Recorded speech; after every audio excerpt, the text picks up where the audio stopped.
A woman transmigrates into a novel and still gets the short end of the stick. Not only does she have to complete system tasks bringing the male and female leads together, but she also has to care for the blind male lead, yet her intended pairing keeps drifting further apart. Over there, the female lead and the second male lead are hitting it off, while here, the male lead looks at her with increasingly unusual eyes before transmigrating into Flower of the Blind Beast. "How dare you treat me this way?" At these words, the woman's hands tremble uncontrollably. Only one thought remains in her mind: escape. Running out the door and seeing the endless sea, she realizes there's no escape. The waves are exceptionally violent. If she jumps, her life will likely be lost. She knows that man won't die. It's his destiny. But she's not so certain about herself. With no way out, she smiles bitterly. If this could free her from fate, perhaps it's not so bad. She falls backward into the sea, her body plummeting rapidly. She prays in her heart, if only I could reverse my life. As the thought fades, she crashes into the sea with a splash. 6 months flash by, and Luna still hasn't seen the female lead. Anxiety fills her heart. She sits outside Caldina Cafe, murmuring to herself, "When will Karina come?" In her past life, she was Won Yoonji, a 27-year-old Korean entering society. Until 6 months ago, she transmigrated into a fantasy romance novel she'd once read, Flower of the Blind Beast. Her master is none other than the male lead, Leyon. Leyon is the Empire's first knight, invincible in battle, and possesses divine power. He even has the overpowered character trait of Crimson Eyes of Ordell. Yet now he's called the Blind Beast. 2 years ago, he was blinded by a deadly poison attack in war and gave up on life. She remembers that in the Grand Duke's backyard, there's a healing herb that blooms once every 10 years and can cure his eyes. Heals his eyes and they fall in love. Her task is to bring the leads together. After transmigrating, she only remembers this much. She only read the beginning and end, and now she's completely lost. She tries hard to recall her role, just a servant kicked out when the leads show affection with zero presence. She watches the crowd anxiously. When will Karina finally appear? The herb has been blooming for a week already. This is supposed to be where they first meet. She can't help suspecting something went wrong. She glances at the sky. It's almost time for Lion to return. If she's discovered, it'll be trouble. Should she wait a bit longer? What if Karina shows up any moment? After hesitating for a while, she decides to ask in person. Pushing open the cafe door, she quietly asks the staff if they've seen anyone around her age with silver hair and green eyes recently. The staff member jokes that these details aren't enough to go on. After all, people with blonde hair and purple eyes like her are just as rare. She sighs helplessly. In a fantasy romance world, trying to do this alone really doesn't work. Just then, a customer nearby gasps and points at her, saying she looks exactly like the girl on the wanted poster. The wanted poster reads, Alicia Ute, blonde hair and purple eyes. Capture alive and unharmed. Contact the temple or Haddonshire upon discovery. Reward 9,990 gold coins. The staff member politely says goodbye and she instantly feels dejected. She still can't see Karina. There are only about 3 days left before the herb withers. Finding someone is too difficult. Just then, someone suddenly blocks her path and calls out, "Miss, wait a moment." The man grabs her hand and confirms it really is the woman on the wanted poster. She frantically demands to know who they are and tells them to let go immediately. The man tells her not to panic and says threateningly that he doesn't want to hurt her. She just needs to come to the temple. Anxious and angry, she demands why they're suddenly doing this. The man impatiently scolds her for not cooperating. He even suspects she has something to hide. Just then, the man's shoulder is seized. The next second, the bald man is slammed hard to the ground. The blonde-haired man's expression turns fearful. Yet he still stubbornly says they found her first, and asks what he wants. Leon reaches out and pulls Luna into his arms, stating calmly, "Treating a lady this way is terribly impolite."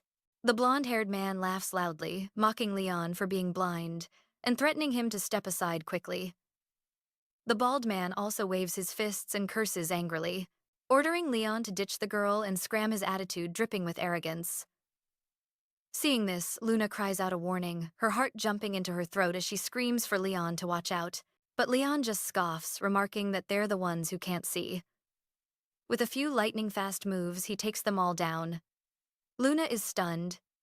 Even without his sight, he's still this incredible. After dealing with the lowlifes, Leon turns to her with a frown. So, you stood me up for this. Luna instantly denies it, playing dumb about the whole thing. Leon reminds her they had plans for tea after he got back from the palace. Luna offers a clumsy apology, but even so, she inwardly defends herself, thinking she hadn't stood him up, she was just on her way.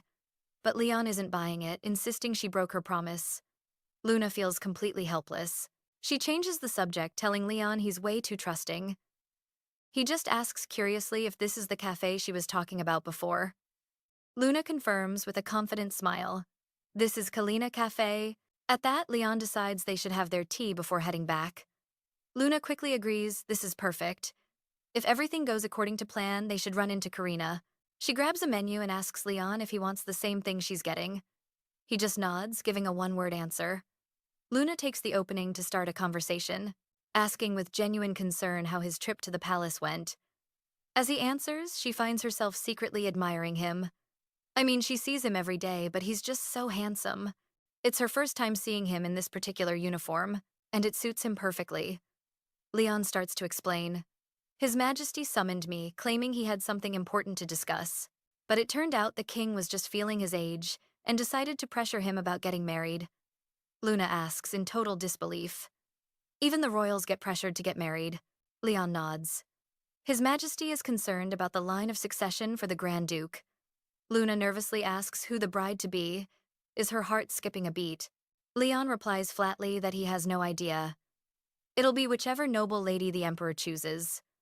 Hearing this, Luna practically yells, "That's ridiculous." She's absolutely fuming on the inside. This is completely off script from the original novel. The thought of the king arranging Leon's marriage makes Luna slam her hand on the table, shouting, "That's just wrong." Leon looks a little baffled by her intense reaction. But the more Luna thinks about it, the angrier she gets. We're talking about spending your whole life with someone. Shouldn't your hearts be connected, she insists, thinking to herself. It's supposed to be Karina. A hint of a smile touches Leon's lips. You think so too. Luna nods emphatically. Marrying someone you don't love is just too tragic. Plus, she needs the story to play out correctly so she can go home. Leon gives a bitter laugh, saying that no one would want a blind man for a husband, even with a royal decree to back it up. Seeing that pained expression on his handsome face, Luna can't help but cut in, promising that he'll definitely find someone wonderful and that she'll even help him. Leon offers a small smile and thanks her, but he can suddenly sense the hostile stares from the other patrons. Luna quickly explains that they're staring because she looks so unusual.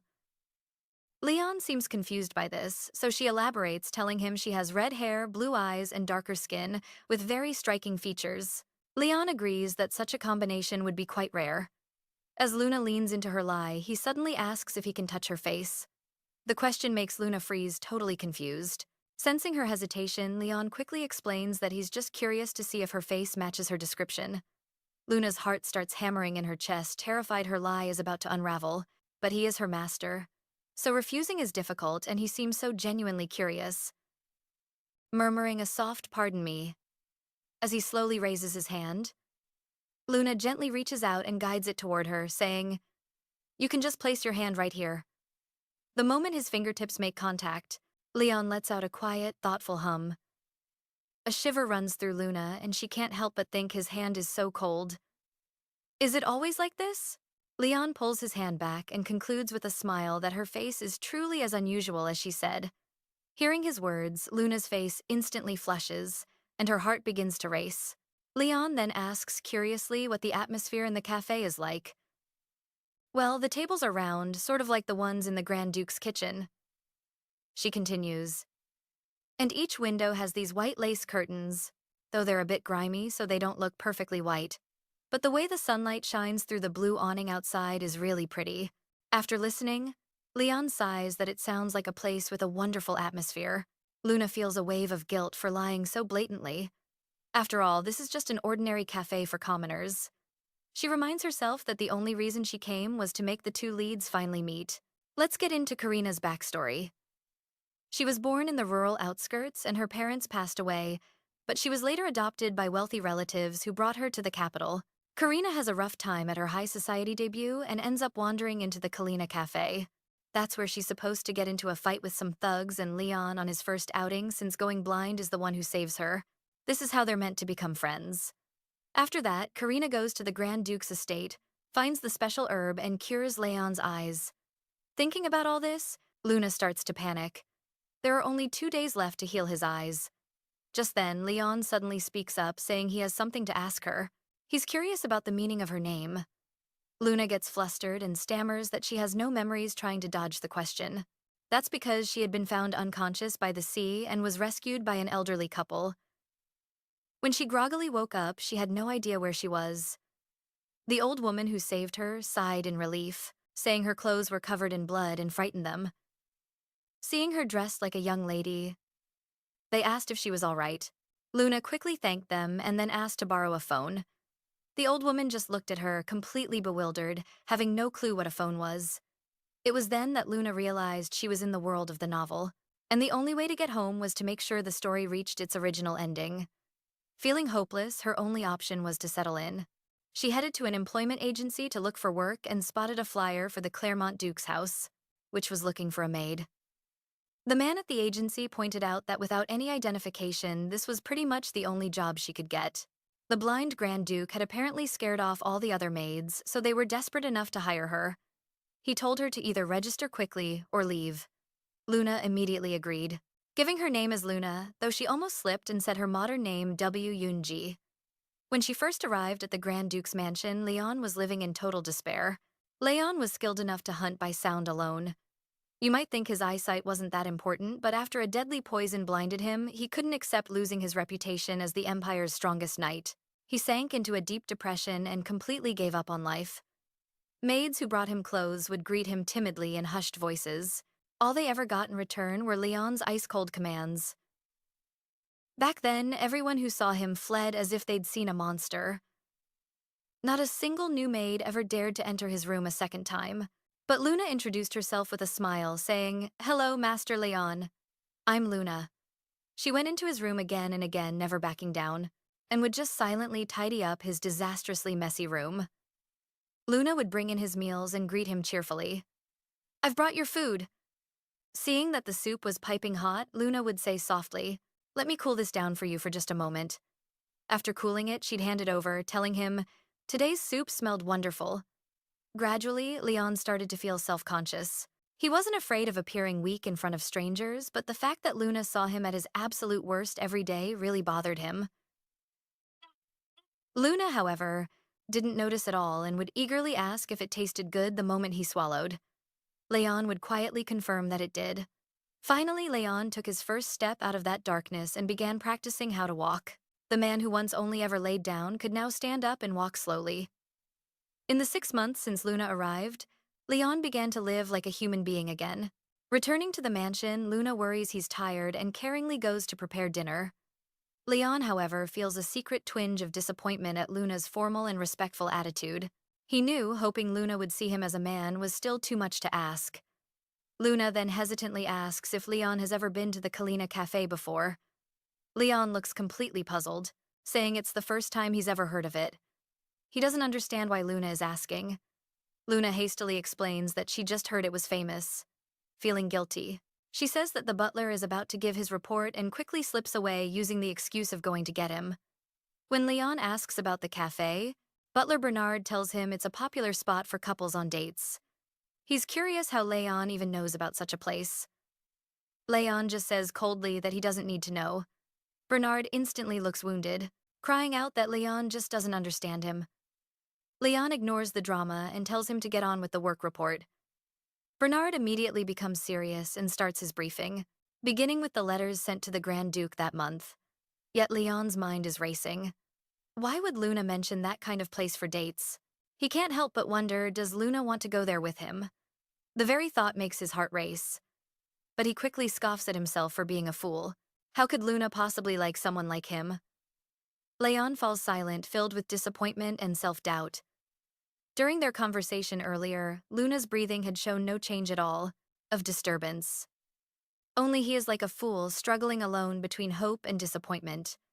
He finally accepts that it's perfectly normal for Luna not to see him, a blind man as a man. Just then, there's a knock at the door. Dinner has arrived. Leon responds, telling Luna to come in. He asks what's on today's menu. Luna deliberately teases, telling him to guess. Leyon sniffs out sausage and spices. Luna smiles and says, "That's right." Luna is somewhat distracted while feeding Leyon. She didn't see Karina today, and the letter she sent received no reply. She grows more anxious, but if it were her, she wouldn't reply to suspicious letters either. Still, she can't help feeling frustrated. Luna has sighed more than 10 times. Leyon asks with concern if she has troubles and offers to help. Luna hastily says it's nothing and apologizes for worrying him. Leyon doesn't press further, though his mood seems poor as well. Luna hesitantly asks, "What's wrong?" Leyon looks at Luna and asks, "Wasn't that the cafe you wanted to go to?" But he feels she didn't seem to like it, always appearing distracted. Luna freezes, silently marveling at his perceptiveness. She explains it's her first time in the capital and she rarely goes out, so she was curious. Leyon nods in understanding and asks what the scenery outside is like. Luna marvels that it's worlds apart. The capital's roads are all paved with stone, and the capital's people are all very fashionable. There are especially many beautiful and handsome people. Leyon's expression shows some disappointment. Soon, he suggests taking a walk to digest, but Luna worries he'll be tired. Leyon smiles and tells her not to worry too much. In the courtyard, Luna gazes at the night sky, saying, "Tonight's moon is big and bright." Suddenly, she's delighted to discover small yellow flowers. Leyon recognizes them as moonflowers his mother loved when she was alive.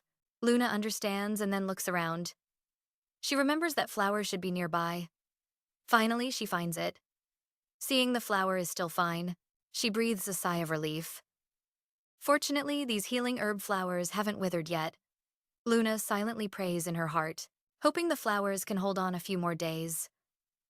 Leyon is somewhat puzzled seeing Luna stop. Luna makes the excuse that she finds it amazing to see flowers blooming among weeds. Leyon feels somewhat guilty, saying it's because of him that she can rarely go out. Luna quickly objects. She excitedly declares herself the master's loyal servant, but Leyon says she must be interested in the outside world to sneak out. She hastily clarifies she's absolutely not tired of serving, just simply curious. If Leyon misunderstands, she'll be very troubled. Her tone is urgent. Leyon smiles and says he understands, asking if there are other places she wants to visit. Luna feels somewhat embarrassed. Leyon smiles, saying his eyes aren't good, so it's up to her to decide. So Luna no longer hesitates, saying she wants to go to Traff Park. Leyon readily agrees, saying he'll take her tomorrow. Luna is both surprised and delighted, quickly confirming Leyon won't change his mind. She can't help feeling secretly pleased. Perhaps tomorrow they'll finally meet. Leyon suddenly calls out to Luna, his tone carrying some seriousness. Luna quickly responds curiously, waiting for what Leyon will say next. Leyon admits frankly he's never escorted a lady on a walk as a guard before. Luna is somewhat surprised. Not knowing how to respond, he continues, saying he worries the park will be crowded and chaotic. Then he asks Luna solemnly if they should practice walking together first. Leyon extends his hand, inviting her. Luna is somewhat surprised, asking if Leyon means together with her. Leyon nods. He doesn't want to stand out in crowded places and hopes to appear natural. Luna hesitates, but agrees gently, placing her hand in Lon's palm. Walking along, Luna discovers this is really too difficult. To walk naturally side by side, their leg lengths need to be similar. It seems the rumors about Leyon being disconnected from high society are true. Luna studies their posture, realizing to walk naturally, their hands should be positioned differently. Then jogs forward and links her arm through his. Leon's body trembles slightly involuntarily. Somewhat surprised, Luna explains this is more natural. Leyon is taller than her, so his stride is larger. She worries about being too forward and says if he's uncomfortable, they can change back. Leyon immediately says this position is actually better. Luna suggests walking once more to match their pace. The two slowly adjust and finally find harmony. Returning to the mansion, Luna looks at the prepared lunch boxes, somewhat surprised by how much there is. The butler says counting himself and the guards they need this much. Grand Duke going out 2 days in a row is extremely rare. Yet Leyon suddenly appears, saying coldly that this time it's just him and Luna. The butler can't believe it. Leyon only instructs that he's entrusting the mansion to him, saying he trusts only him. Bernard protests that he wants to go, too wanting to see His Highness picnicking in the sunlight. Leyon interrupts directly, his attitude firm. Seeing this, Luna quickly smooths things over. saying it's more fun with more people. Leyon still refuses. He makes people notice he's different. Luna suggests letting others keep their distance. They'll eat the picnic lunch alone, but she's actually worried. She won't be able to meet Karina alone. Leon finally relents and compromises. Triffield Park. The butler promises they'll stay far away. Only then does Leon nod. Luna looks around and sighs. Though it's spring, it's quite hot and there are so many people. Leon nods in agreement. Luna quickly asks if he wants her to fan him. He shakes his head and declines. Luna waves her fan, remarking, "It's quite cool under the shade, secretly glad she came." Suddenly there's a buzzing sound, like a bee approaching. Luna looks closely and is terrified, exclaiming how the bee is so huge. If stung by it, people will surely faint. Leon can't see and waves his hand in confusion. Seeing this, Luna's heart leaps to her throat. She grabs the fan tightly and swings it at the bee, telling Leon to dodge quickly. Drawing shrieks from nearby ladies, Luna quickly asks if Master Leon is injured anywhere. Before she finishes speaking, her foot slips and she falls forward. The next second, she pins Lion beneath her in an extremely intimate position. Luna quickly apologizes, explaining she accidentally slipped while chasing the bee. Leon has no time to care nervously, asking about Luna's condition. Luna ignores her wildly beating heart, quickly saying she's fine. She scowls and curses that wretched bee, saying she should have dealt with it properly. Luna looks at Lion's face, feeling unbearably awkward, and quickly changes the subject to eating lunch. She doesn't forget to praise how much thought the butler put into preparing the lunch. At Harrington Earl's house, Luna stands at the entrance, preparing to visit Karina. Luna introduces herself as Luna Halaparis and says she wishes to see Karina. The servant politely responds, asking her to wait a moment. She worries she won't get to see anyone, especially coming this late. She keeps complaining inwardly that Lion wants to do everything together and is so clingy. Just then, the butler comes out asking what Luna needs. Luna quickly explains Karina once helped her and she wants to express gratitude. Hearing this, the butler apologizes, saying Miss Karina isn't at the mansion now. Luna quickly asks where she is then. He pauses before saying Karina isn't home. She's currently at the palace and can't return for now. Xavier seizes the opportunity to flirt, saying, "Nothing compares to Karina." She's somewhat surprised the Crown Prince would say something so suggestive. She can't help asking if Xavier has said this to other young ladies. Xavier honestly replies he has, but his feelings are different now. Seeing Karina displeased, he quickly soothes her. Back then, it was just polite courtesy. Now, when he speaks, it's all sincere. Listening to Xavier's sweet words, Karina objects disbelievingly. To plate Karina, he makes an exception, allowing her to call him by name, his tone full of indulgence. Karina feels it's too presumptuous. Xavier raises an eyebrow, asking if she'll defy a royal command. Under his urging, Karina softly calls out Xavier. Xavier is delighted, praising how his name sounds especially pleasant from her lips. He lowers his head, leaning close to Karina. He softly agrees that when alone, she can call his name anytime. Karina sweetly accepts. Just then, an attendant suddenly knocks, saying there's an urgent matter. Xavier's expression shifts slightly. After finding out the reason, he announces he has to leave right away. Hearing this, Karina's heart sinks, and she can only manage a weak reply. But before he goes, Xavier tells Karina to come to the palace again tomorrow. Karina quietly agrees. When she calls him Your Highness, he playfully warns her that if she does it again, he'll have to punish her next time. Xavier leaves with a grin, but Karina's heart is still racing. She touches her face, still reeling. That was her very first kiss. The more she thinks about it, the more her head spins, wondering if this could actually be fated love. Meanwhile, when Luna gets the news, her mind is just screaming the words, "I am so screwed." The butler is gushing about how thrilled the Countess is calling Karina a true blessing to their house. He even speculates that perhaps Karina could even land a marriage alliance with the royal family. A royal marriage. Luna mulls over those words, feeling like her entire world is about to collapse. Karina is actually dating the Crown Prince. How is this even possible? The female lead has gone completely off script. What is she supposed to do now? Without that fated love, can she still cure Leon's blindness? The thought of facing Leon makes a wave of guilt wash over her. Just as she gets back to her room, she hears Leon's chilly voice. "You're finally back." She jumps, but quickly composes herself to greet him. Confused, she asks why he isn't resting yet. Leyon counters, "Didn't you say you'd be back early?" She scrambles for an excuse, claiming she took a wrong turn and got lost. Leon sounds puzzled, asking why she didn't just take a carriage. Luna forces a smile and explains she didn't want to waste the money, reaching out to guide Leon to his bed.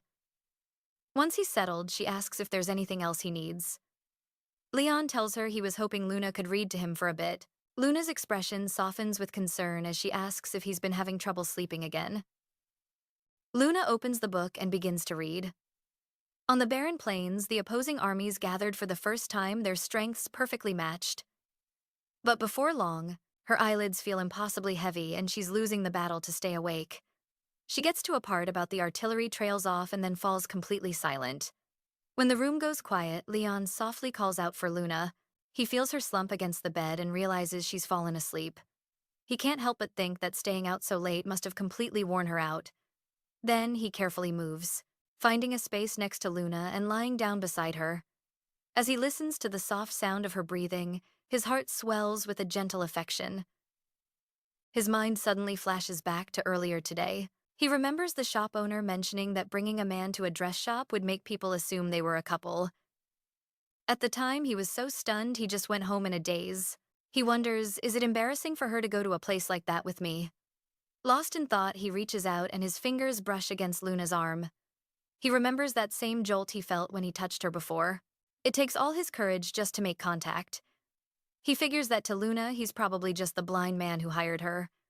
For the very first time, Leon feels utterly pathetic. He can't help but ask himself, what do I have to do to be with Luna? Right at that moment, there's a noise from outside the door. Leon quickly collects himself and calls out, "Come in." Bernard enters, sighing as he asks why Leon is up to this again. Leon calmly asks what he wants. Bernard explains, "You told me before to bring you tea if the light in your room was on late at night." He places the tea on a table, and then cautiously reminds Leon that having a maid spend the night in the master's chambers would cause a huge scandal if anyone found out. He then asks Leon if his plan is to make Luna his kept woman.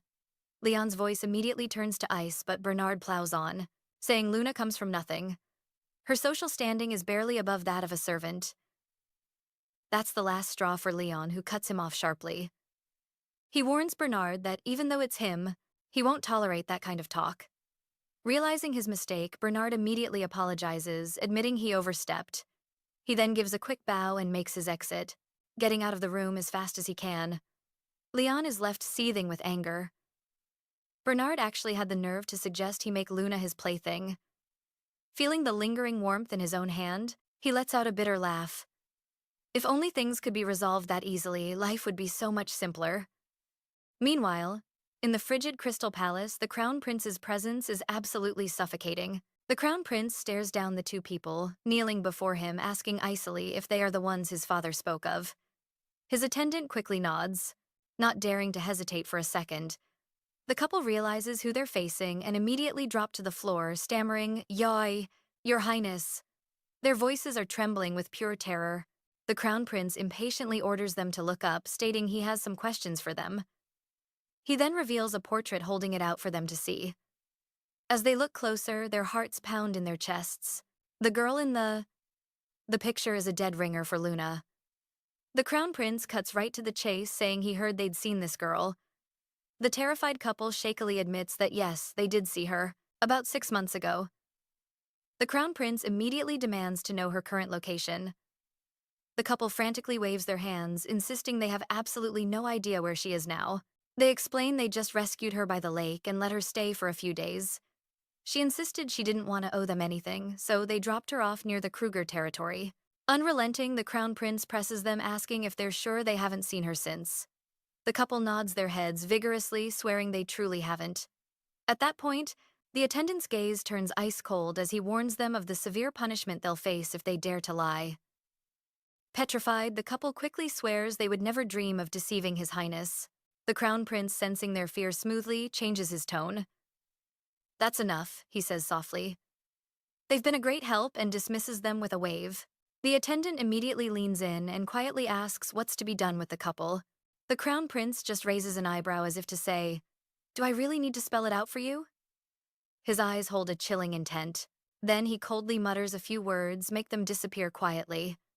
Without a moment's hesitation, the attendant goes to carry out the order.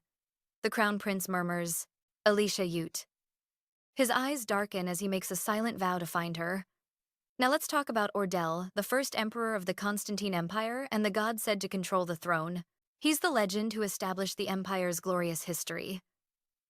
After he passed away, a divine prophecy declared that he had ascended to godhood to continue protecting the empire. Having become a god, he left behind a prophecy, stating that the royal family would through the generations give birth to children who resembled him. Eventually, a child with black hair and crimson eyes just like his was born into the royal family. Everyone celebrated this child as a descendant of the god. But Ordell's marks weren't just about special hair and eye color. They came with more extraordinary traits, an exceptional physique and supreme swordsmanship. An almost ageless body as strong as steel, impervious to any disease or poison. That's why no one could ever imagine that Leyon, who possessed all these gifts, would end up in such a terrible state. It all started back on the battlefield. An arrow comes flying straight at him. Leyon instinctively raises his sword to block it. The very next second, a cloud of poison gas spreads. Leyon quickly covers his mouth and nose, shouting a warning to his soldiers, but a searing pain suddenly shoots through his eyes. His vision instantly blurs, and he loses his balance, falling from his horse. His men panic and rush to his side, shouting, Your Grace, trying to check his condition. But all he could see was a swirl of colors that quickly faded to black. In the beginning, Leyon was confident his eyes would heal quickly. He tried every kind of medicine and folk remedy available. Even the most powerful religious figures were summoned to help. Yet none of them could restore his sight. In his despair, Leyon wondered what the point of living a life in darkness even was. Countless times he thought death would be a welcome escape, yet he could never go through with it. Weighed down by the guilt he felt toward Bernard, who stopped him from hurting himself, and his loyal retainers who worked tirelessly for him. Later, he stopped trying to harm himself, but could never get back his old spark. And so rumors began to spread that the blind beast of the Duke's house howls in the darkness every single night, until the sound of knocking on the door jolts Leyon awake from the nightmare. He's drenched in a cold sweat, having just relived that agonizing past all over again. Luna, sleeping beside him, hasn't stirred. Even though Leyon can't see her, he finds the thought of her there strangely comforting. He softly calls her name. She opens her eyes groggily, looking completely dazed and momentarily confused about where she is. Hearing Leyon ask if she's awake, Luna suddenly remembers she's in his bedroom and begins to freak out. She stammers, asking Leyon if he slept okay and why he didn't wake her. Leyon replies bluntly that her sleeping posture was atrocious and that he in fact did not sleep well. He claims he tried to wake her, but she was sleeping too soundly.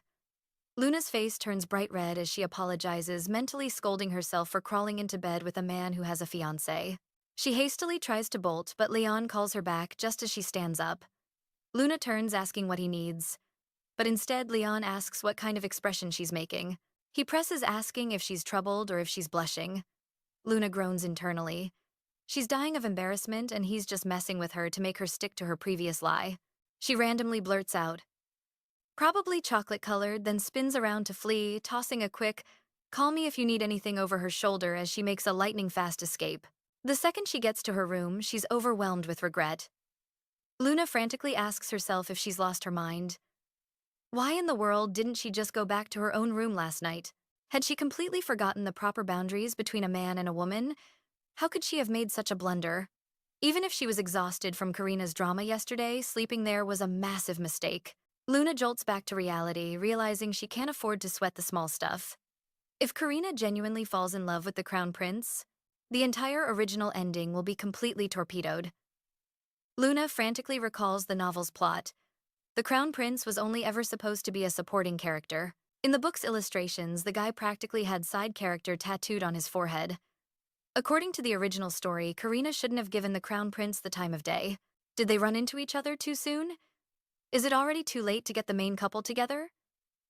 Luna tries to calm herself down, thinking they're the main characters after all. They should be able to handle a little plot twist. But in the next instant, she freezes in horror.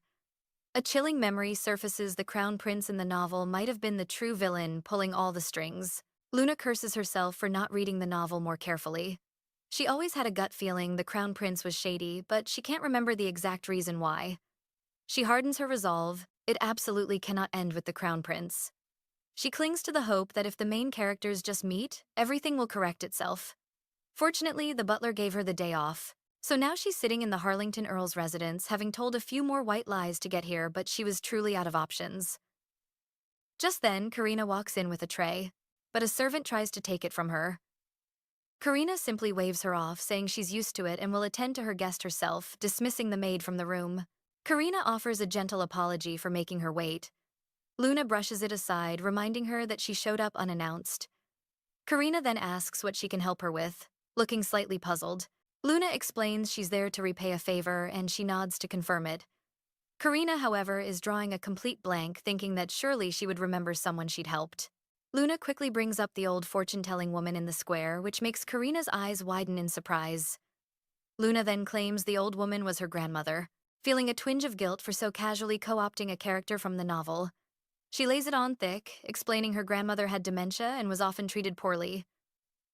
To sell the story, Luna's voice even cracks as she says, "The day before my grandmother passed, you gave her 3 silver coins. She was so moved by your kindness. She wanted to tell you about your future. A new life is about to begin for you, and a destined love is waiting." The pieces finally click into place for Karina. To show her thanks, Luna wants to give her another fortune reading. But she adds she has one more favor to ask. Karina looks a bit taken aback and asks what it is. Luna practically begs her to meet a certain man, insisting that his very life depends on it. She says Karina holds the power to change his fate, just as she changed her grandmother's. Karina's expression falters, however, as she explains that she's already discussing marriage with someone. Hearing the word marriage, Luna is so shocked she's speechless. Karina smiles, adding that he fits the description perfectly. A handsome, black-haired man. She explains that while she'd like to help, her marriage is a serious matter. Luna's heart sinks. Realizing she's said too much, Karina quickly covers her mouth. Her face flushed, she confesses that she's secretly seeing His Highness, the Crown Prince. The awful truth finally hits Luna. She hesitates, then asks if Karina is truly in love with him. Karina nods without a second thought, confirming she loves him with all her heart. Only then does Luna realize this isn't some political arrangement. Karina is genuinely in love. She feels conflicted knowing she can't force her, but when she thinks of Leyon, she can't shake the feeling of dread. She composes herself, apologizing for getting ahead of herself and making such an outlandish request. But before she goes, she insists on reading Karina's future. As Karina watches Luna depart, she's left wondering which fortune she should believe when their predictions are so wildly different. She had always trusted the old fortune-teller's words, which is what led her to meet the Crown Prince. She remembers him calling out to her as she was leaving, pointing out she'd dropped her handkerchief. That was their first meeting. The Crown Prince had looked at the name on it, murmuring softly that something felt strange. Confused, Karina had looked back at him. As he returned the handkerchief, he commented that it was impossible he wouldn't remember a woman as lovely as her. Karina knew in her gut that it was a fated encounter. Just as she's lost in the memory, a servant rushes in frantically.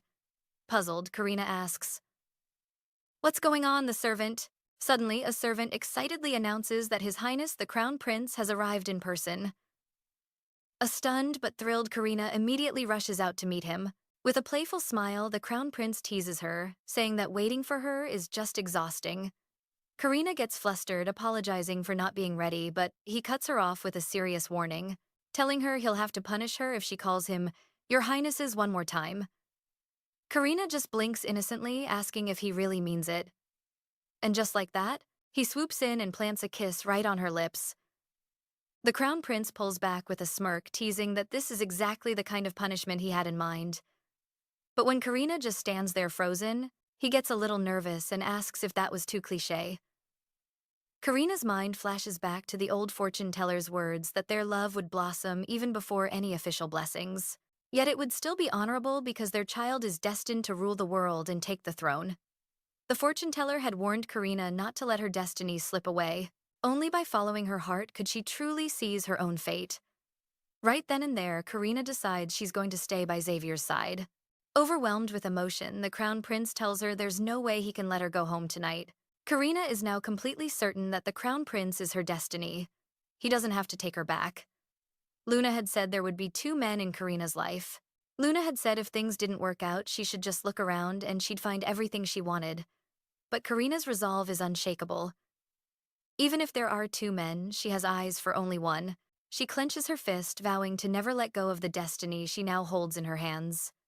Meanwhile, over at the tailor shop, the owner informs Leon that no customer by the name of Luna has been in recently. Leon desperately asks if there are any other clothing stores in the area, but Bernard just shakes his head. A dark thought crosses his mind. Is Luna actually lying to me? He thanks the shop owner and walks out, his expression turning cold and hard. Bernard hurries after Leon, asking with a hint of confusion where Luna could have possibly gone. Disappointment clouds Leon's face. That's what he wants to know too. Bernard quietly asks if they should continue the search, but Leon just tells him to go home, his voice laced with defeat. Leon's brow furrows in thought. Luna got back super late last night. So, where exactly did she lie about going today? As he's wondering, Luna is walking away from the ducal mansion, looking completely lost and dejected. She really thought that meeting Karina would fix everything. Leon is acting exactly like he did in the original novel. So why on earth did Karina meet the second male lead, Xavier, first? No matter how much she racks her brain, Luna can't make sense of it. Terrified that she might be stuck in this world forever, Luna's mind is racing, worried about the messed up plot and the fact that Leon's eyes might be a lost cause. The healing herb is going to wither by tomorrow. Without that herb, will Leon be blind for the rest of his life? Maybe she should try to find it herself, but she has absolutely no idea where to even start. She kicks herself for not asking Karina about it. And right on cue, a heavy downpour starts. Luna can't help but mutter that absolutely nothing is going her way. With the rain coming down in sheets and the Duke's mansion not too far off, she decides to make a run for it. But the second she gets to the entrance, Luna freezes in her tracks. Leon is just standing there, getting soaked in the rain. She immediately runs over to him, full of concern. "You're going to catch a cold standing out here without an umbrella." Leon opens his mouth to ask where she's been, but he's cut off by a loud sneeze from Luna, who instinctively apologizes. She explains that the walk back got her completely soaked and she's feeling a little chilly. Trying to stop her shivering, she motions for Leon to say what he was going to, but he stays dead silent. The next thing she knows, he suddenly reaches out, grabs her, and sweeps her up into his arms. Luna is totally shocked and flustered, insisting that she can walk on her own. A wild thought even crosses her mind. Could his blindness be an act? But Leon just says coldly, "Go take a bath," and starts carrying her towards the bathroom. Luna frantically struggles, telling him this isn't her bathroom, but Leon simply tells her to use this one. As the door closes behind him, she's left standing there, not knowing what to think. In the end, she decides to just go with it. After all, she's freezing. As she sinks into the warm water, Luna finally lets out a sigh of relief. She can't help but wonder why Leon seems so upset. But then the anxiety comes rushing back. What is she supposed to do to help Leon? He relies on her so much, and she can't stand the thought of him being blind forever. Luna scoffs at herself. She was literally forced into this world, and yet here she is, getting worked up over things that shouldn't be her problem. She lets out a heavy sigh, admitting to herself that she's actually developed real feelings for Leon. Elsewhere in the mansion, the butler Bernard sees the Grand Duke completely drenched, and his eyes go wide with shock. Bernard, a mix of worried and furious, demands to know how he got so soaked. Leon just calmly replies that some things are worth waiting for. Bernard fires back that nothing is more important than his health. Leon doesn't bother explaining, simply mentioning that he's borrowing the bathroom for a bit. Bernard freezes instantly, realizing Leon gave his bathroom to Luna without waiting for agreement. He walks straight to Bernard's bathroom. Seeing this, Bernard sighs with a headache. He doesn't understand what the Grand Duke is trying to do. The next morning, Luna returns to work mode, bringing breakfast to Lion, but she's constantly thinking about the herb. It will wither today, so she must find a way no matter what. Seeing Leon's tired appearance, Luna can't help asking if he didn't sleep well. Leon shakes his head, saying he's just a bit bothered. Luna quickly asks if he needs her help. Leon is silent for a moment, saying there's something he wants to ask. She immediately nods, telling him to ask away. Leon looks at her and asks seriously what she thinks of him. Luna freezes reflexively, asking, "You're asking what I think of you?" Leon nods affirmatively. He wants to know her opinion. Luna hesitates and asks if she can be honest. Leon nods eagerly. She immediately starts praising. Leon is an excellent master, but Leon interrupts. He only wants the truth. Luna cries inwardly. When the boss asks for honesty, who dares speak plainly? She can only pick safe words. Leon is both handsome and excellent. She's heard excellent people easily give up when facing setbacks. But he's so dedicated. She thinks that's incredibly admirable and worthy of respect. Feeling awkward, she quickly changes the subject. All right, let's eat breakfast. But Leon doesn't move, saying softly, "There's one more thing." Luna's heart tightens, but she forces herself to stay calm and asks what it is. Leon's gaze falls on her as he slowly asks, "Where did you go yesterday?" This catches Luna off guard. Luna stammers for a long time, unable to form complete sentences. Finally, she decides to confess partially. She went out to inquire about treatments for eye conditions. Hearing this, Leon freezes for a moment, then can't help but chuckle softly. Leon looks apologetic, saying he shouldn't laugh, but his eyes are incurable. His Majesty made many efforts to treat them all in vain. Luna says stubbornly that this is exactly why she deliberately hid it. Leon presses Luna. Did she find a treatment? Luna answers quietly that she only found half of it. Leon looks puzzled and asks what she means by that. Luna explains she heard of a very precious herb that can cure any illness when brewed as tea. After thinking for a moment, Leon tells Luna there should be records of previously used herbs. She can ask Bernard for them.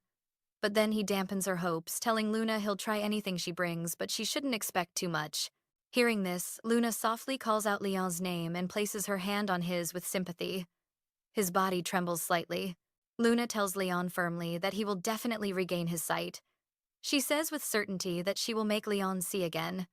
She will. The determination in her voice is moving. Leon pulls his hand away, interrupting Luna's passionate words. He thanks her gently for her sincere intentions. Then he urges Luna to eat quickly, saying he'll take her somewhere later. Luna looks confused, asking if he's going out today too. Leon nods, saying he plans to take her to a clothing store. Luna assumes Leon is ordering new clothes. Unexpectedly, Leon says he's making clothes for Luna since she didn't go to the clothing store. She certainly didn't buy any clothes. Luna quickly declines, saying the job benefits are already good enough. She can't accept more clothes. Leon states directly that he heard she wore her only outfit to the picnic, and using the ducal house's reputation as a reason blocks Luna's refusal. Only then does Luna compromise, saying she didn't consider the ducal house's reputation and agrees to prepare for going out after the meal. His hand holding the spoon pauses, Luna's recent words echoing in his mind. Leon feels somewhat frustrated. It's just a job with good benefits. Leon brings Luna to La Bellin Boutique. Owner Emily quickly bows respectfully to greet Duke Leyon. Leon states directly that he wants to order several outfits for Luna. Luna hastily says one set is enough. She reminds him quietly that this shop is famous for its extremely high prices. Leon reassures her the ducal house clothes must be returned when she leaves. Luna still thinks it's expensive. The owner ignores this, just smiling and asking Luna to follow for style selection and measurements. Leon instructs the owner to order 5 sets per season for Luna. The owner responds enthusiastically, saying they'll start by introducing fabrics to Luna. She anxiously tries to stop him, protesting that it's all too much, but the owner just waves her off, insisting she get measured first and then try on the new spring outfits. Leon inquires about the clothes on display, stating he'll take everything that has a good feel to it. The owner immediately agrees with a respectful bow, profusely thanking Leon for his business. Just then, the door is thrown open and a mocking voice rings out. The newcomer sneers about seeing a blind man in a place like this, his tone dripping with disrespect. Recognizing the voice, Leon coldly mutters Xavier's name. Undeterred, Xavier continues his taunts, questioning how a blind man like him dares to even set foot in such an establishment. He scoffs at him for even venturing out of his mansion. Leon retorts coldly that Xavier is the one who's truly short-sighted, which absolutely enrages Xavier. He asks through gritted teeth just what Leon is trying to say. Hearing the commotion, Luna wonders what's going on outside. Seeing things escalating, Emily quickly intervenes. She reassures Luna to wait a moment while she goes out to check on the situation. Emily steps out and immediately bows to Xavier, formally greeting His Highness the Crown Prince. Xavier asks, with clear annoyance, where she's been. Emily quickly explains she was helping a customer who arrived before him. Xavier just scoffs, saying, "My, what an interesting scene we have here." He closes in and whispers in Leon's ear, his words dripping with sarcasm. Can a blind animal like you even tell the difference? Then Xavier puts on a fake show of concern. He advises Leon not to overdo it and to just stay home where he belongs. His tone is laced with a clear threat, implying that next time he wanders out, it might not be just his eyes that end up damaged. He then has the nerve to say he's just worried about his only cousin getting hurt. Leon violently shoves his hand away and retorts sharply. He tells Xavier to worry about his own damn self instead of sticking his nose in other people's business. Xavier's attendant immediately barks at Leon, questioning how he dares to show such disrespect to the Crown Prince. A dark, menacing aura suddenly erupts from Leon as he fixes the attendant with a hostile glare. Faced with this sheer intimidation, the attendant's body begins to tremble involuntarily. Xavier stops his subordinate, dismissing Leon as a blind man who's no match for them anyway. He then changes the subject, remarking, "It's quite a surprise to see a man with no interest in women at a clothing store." He speculates that Leon must have finally found a woman he's interested in. Leon coldly replies that it has absolutely nothing to do with Xavier. Xavier feigns being hurt, pointing out that Leon's partner would technically be his family too. Luna, meanwhile, is getting incredibly anxious and embarrassed, thinking to herself that it's not like that at all. She's completely lost the mood to try on any more clothes. Suddenly, a wicked idea strikes Xavier, and he declares he'll verify the woman for his blind cousin. Luna panics, thinking, is he going to yank open the curtain? Xavier smiles cunningly, wondering aloud if she's just some gold digger after the Duke's fortune. The very next second, his hand shoots out to grab the curtain, and Luna's mind goes blank with panic. She absolutely cannot let him pull that curtain back. Just as Xavier is about to do it, Leon's hand darts out, grabbing his wrist with pinpoint precision, stopped dead in his tracks. Xavier instantly panics, his palms slick with sweat. He leans in and asks urgently, his voice trembling, "Your eyes. They couldn't be." Leon's tone is glacial as he sarcastically remarks that Xavier's movements are so sluggish, he can track them perfectly fine even without his sight. Xavier grits his teeth in fury. He snatches Leon by the collar, cursing under his breath. The other shoppers begin to whisper, realizing that the two men are arguing, and some even recognize Crown Prince Xavier. Xavier's entire body is shaking with fury, but he knows he can't leave any witnesses to this outburst. Swallowing his rage, he releases his grip and says, "That's enough for today." With that, he turns to leave. But before he goes, he can't resist a final taunt, mocking Leon for daring to buy clothes without anyone who has a decent eye for fashion. He tells the owner, Emily, that she'd better help him out.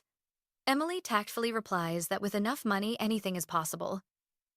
Xavier magnanimously tells her to go ahead and fleece him for all he's worth. He throws out a parting, "I'll be back," and arrogantly shoves the door open to leave. The staff all hurry to bow and wish His Highness a safe journey. As their carriage begins to move, the silence inside is deafening. Finally, Luna can't take it anymore and mutters a curse about that bratty crown prince. Bernard pretends to lecture her for her language, but then can't help but praise her for saying what they were all thinking. Luna just gets more fired up, demanding to know what's so great about that guy compared to Leon anyway. Other than being born into the right family. "What's he got?" Bernard eagerly agrees, saying he's worlds below the Duke, just a parasite feeding off the palace. Bernard adds that the prince used to be so timid he was practically a mute. Luna, fuming, curses Xavier for being a complete lunatic and for being so cruel to someone who's injured. Leon's deep voice cuts through their chatter, ordering them to be quiet. A slight crease appears on his brow as he demands to know what they were discussing. The two of them scramble to cover their tracks, claiming they were just talking about some herbal tea that's good for eyesight. But Leon sees right through their flimsy excuse, a smirk playing on his lips as he asks if they take him for a fool. He warns them not to badmouth Xavier on his account, reminding them that insulting the royal family is a serious offense. He tells them not to let it get to them, but Luna immediately objects, muttering under her breath, "How is that even fair?" She's convinced that if she'd just had a moment to finish getting ready, she could have totally taken down the crown prince. Bernard nods his head in full agreement. Seeing his support, Luna huffs, accusing the butler of being all talk and no action. Just then, the sky opens up and it starts to rain again. Raindrops begin to drum against the carriage window. Noticing the downpour, Bernard offers to go grab an umbrella, telling Luna to stay put, explaining that since she got caught in the rain yesterday, he's worried she might get sick. Bernard replies with a respectful, "Of course, Your Grace," and heads off to fetch the umbrella. Luna whispers to herself, noting how the rain has been coming down especially hard for the past 2 days. Silence settles over the carriage once more, broken only by the sound of the rain. Luna hesitates for a moment before speaking up, noticing Leon's pale face and asking if he's feeling okay. For a moment, Leon lets his guard down, resting his head on Luna's shoulder and faintly saying he's fine. He then mumbles something about the rain, making everything too slippery. Luna has no idea what he's getting at, so she just replies with a soft, yes. Leon, probably scared she'll push him away, stubbornly clarifies that he's not actually leaning on her. It's just that the rain is making things slippery. Then, out of nowhere, a single tear escapes from the corner of his eye. Just then, Bernard returns to tell Luna that his grace needs to rest and that she should head back first. As she leaves, Luna replays the day's events in her mind, still struggling to believe that man was really the crown prince. She silently fumes, wondering if the guy is playing with a full deck. Unbelievably arrogant, with zero shame, and times the heir to the empire.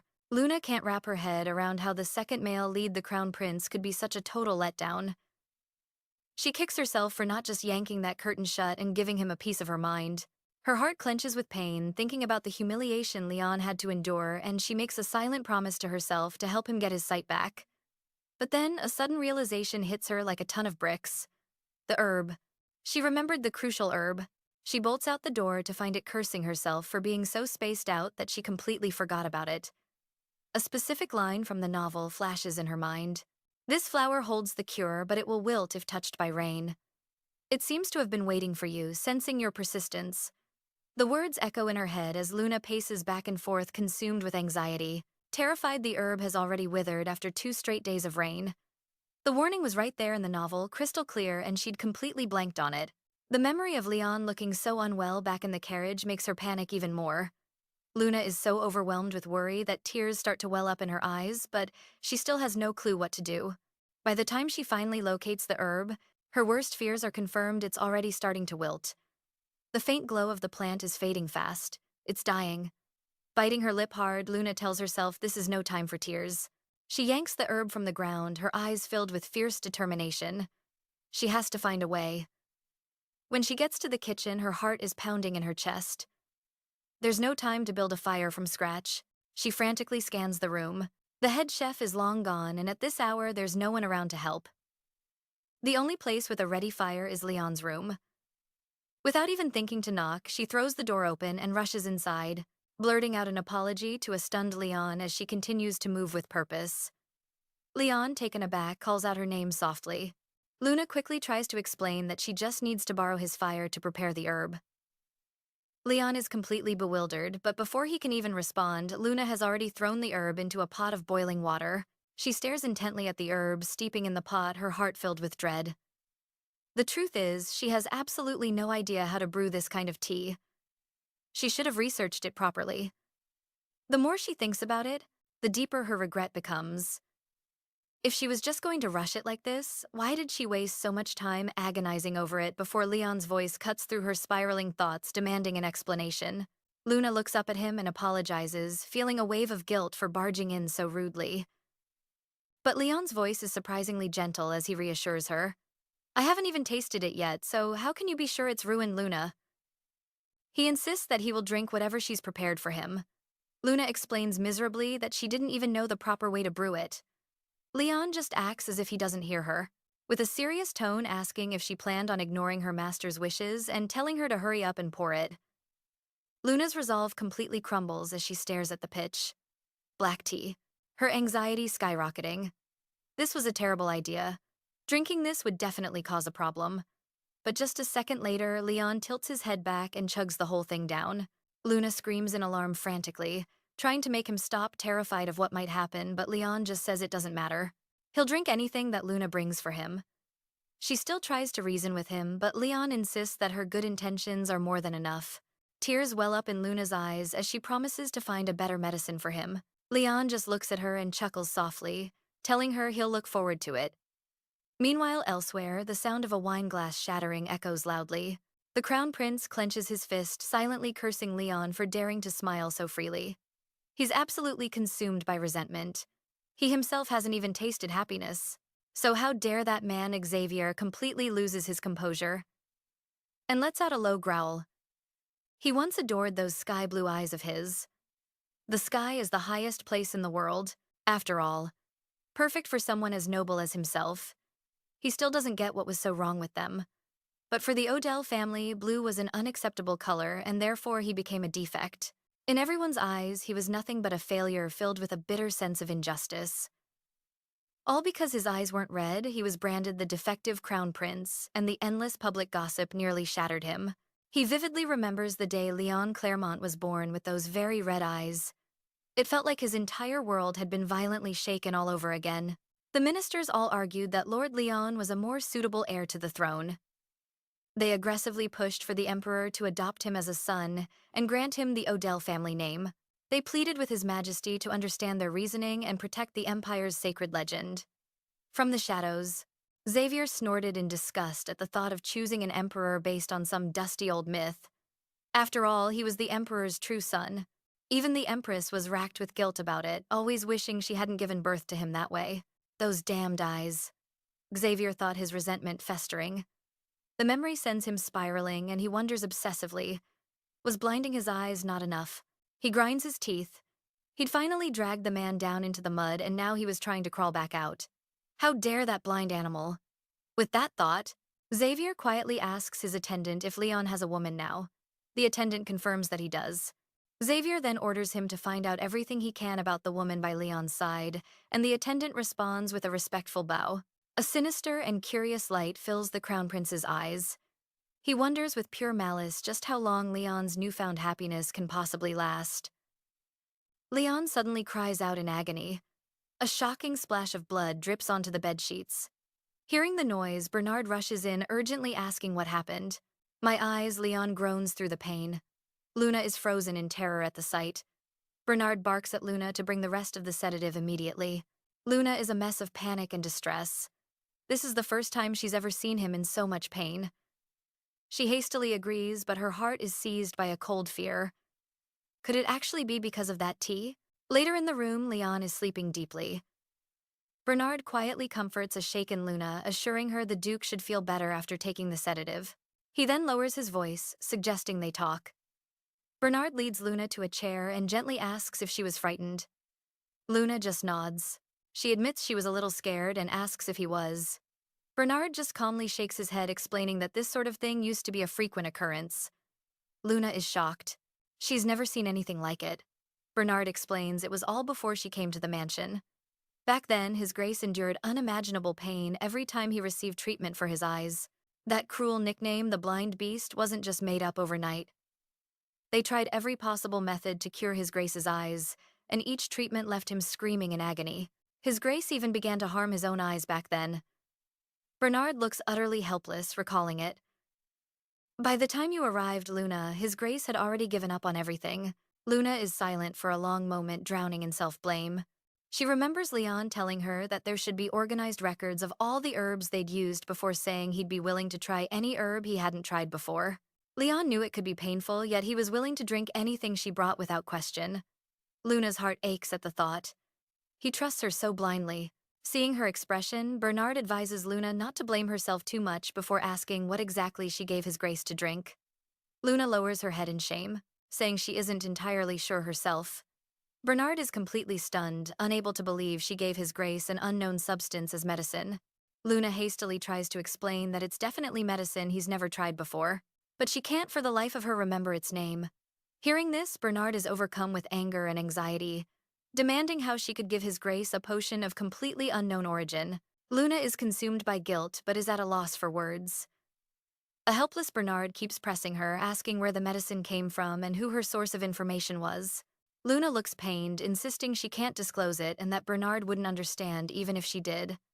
Seeing this, Bernard sternly reminds Luna that refusing to tell the truth only makes her look more suspicious, even though he knows she cares for the Duke more deeply than anyone. The current situation is definitely not working in her favor. Luna frantically defends herself, swearing that it's absolutely not like that and she had no ill intentions. Bernard just sighs in resignation, relenting that they'll have to wait until His Grace wakes up to make a judgment. Luna lowers her head weakly, saying she understands. Bernard then orders that Luna is not to see His Grace again until a decision has been made. Luna can only whisper that she knows. The moment the door closes, Luna can't help but curse herself. She should have told the butler before she ever brewed the medicine. It's only natural she's a suspect now. After all, so many people want to see Leon gone. But if the treatment is always this agonizing, could she have messed up the preparation and to think it caused him that level of pain? As she walks, Luna's feet habitually lead her back to Leon's door. She's conflicted, wanting to apologize but also terrified of being yelled at. The Duke suffered because of her, so the very least she can do is apologize properly. Luna gives a soft knock on the door, feeling a twinge of guilt for already disobeying the butler. Leon's voice calls from inside. "Come in." Luna just asks softly from the doorway if he's feeling any better. Leon, puzzled, asks why she won't come inside. Luna quietly says she's reflecting on her actions and that talking from the doorway is fine. He immediately knows this is Bernard's doing. Luna quickly defends the butler, insisting this is all her fault. She explains she came to apologize to him, that she didn't have any idea the medicine would cause him so much suffering. Leon says gently, "It's fine." He admits he thought she might run away, but seeing that she stayed makes him incredibly happy. Confused, Luna asks why he would ever think she'd run away. Leon's tone is flat as he explains that countless people have run from him before. Luna's eyes become firm as she makes a serious promise that she will never run. Leon responds softly that he hopes so too. Luna can't help but fantasize that if only she were the protagonist, none of this would be so complicated. He will make her a part of the ducal family. Luna is quick to refuse, saying she was only doing what she should. She's already a retainer of the ducal house, but Leon clarifies that he doesn't mean as a retainer. Luna instantly tenses up, blaming herself for causing him more stress and urging him to rest before she quickly backs out of the room. Leon lets out a helpless chuckle. She really ran off in a hurry. Despite all the pain, he can still laugh. This feeling is different from hope, something he's never really had before. Leon murmurs quietly. It seems he depends on Luna more than he ever imagined. Over at the Harrington Earl's estate, a maid cautiously approaches Karina. Karina jumps to her feet urgently, asking about the task she had given her. The maid quietly replies that the Crown Prince said he's too busy to make time to see her. Karina presses, asking if there were any other messages. But Karina's whole body goes limp and she collapses onto the floor.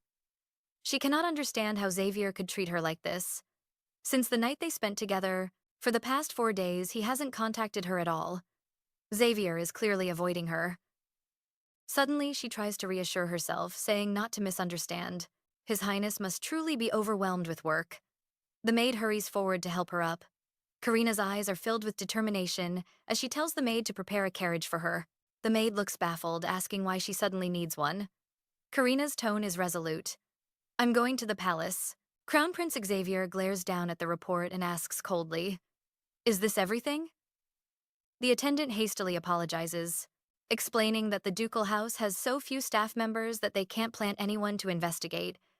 And since the Duke never leaves his residence, it's nearly impossible to observe his movements. Xavier is furious. Must I worry about these trivial matters myself? The attendant apologizes over and over in fear, not daring to meet Xavier's gaze. Xavier then throws the report down in disgust. "Report? Is this what you call an investigation? Do it again." The attendant scrambles to obey, but then Xavier's gaze lands on Luna, a woman with no identification. He muses internally. Not even basic citizen papers. Does she have a shady past?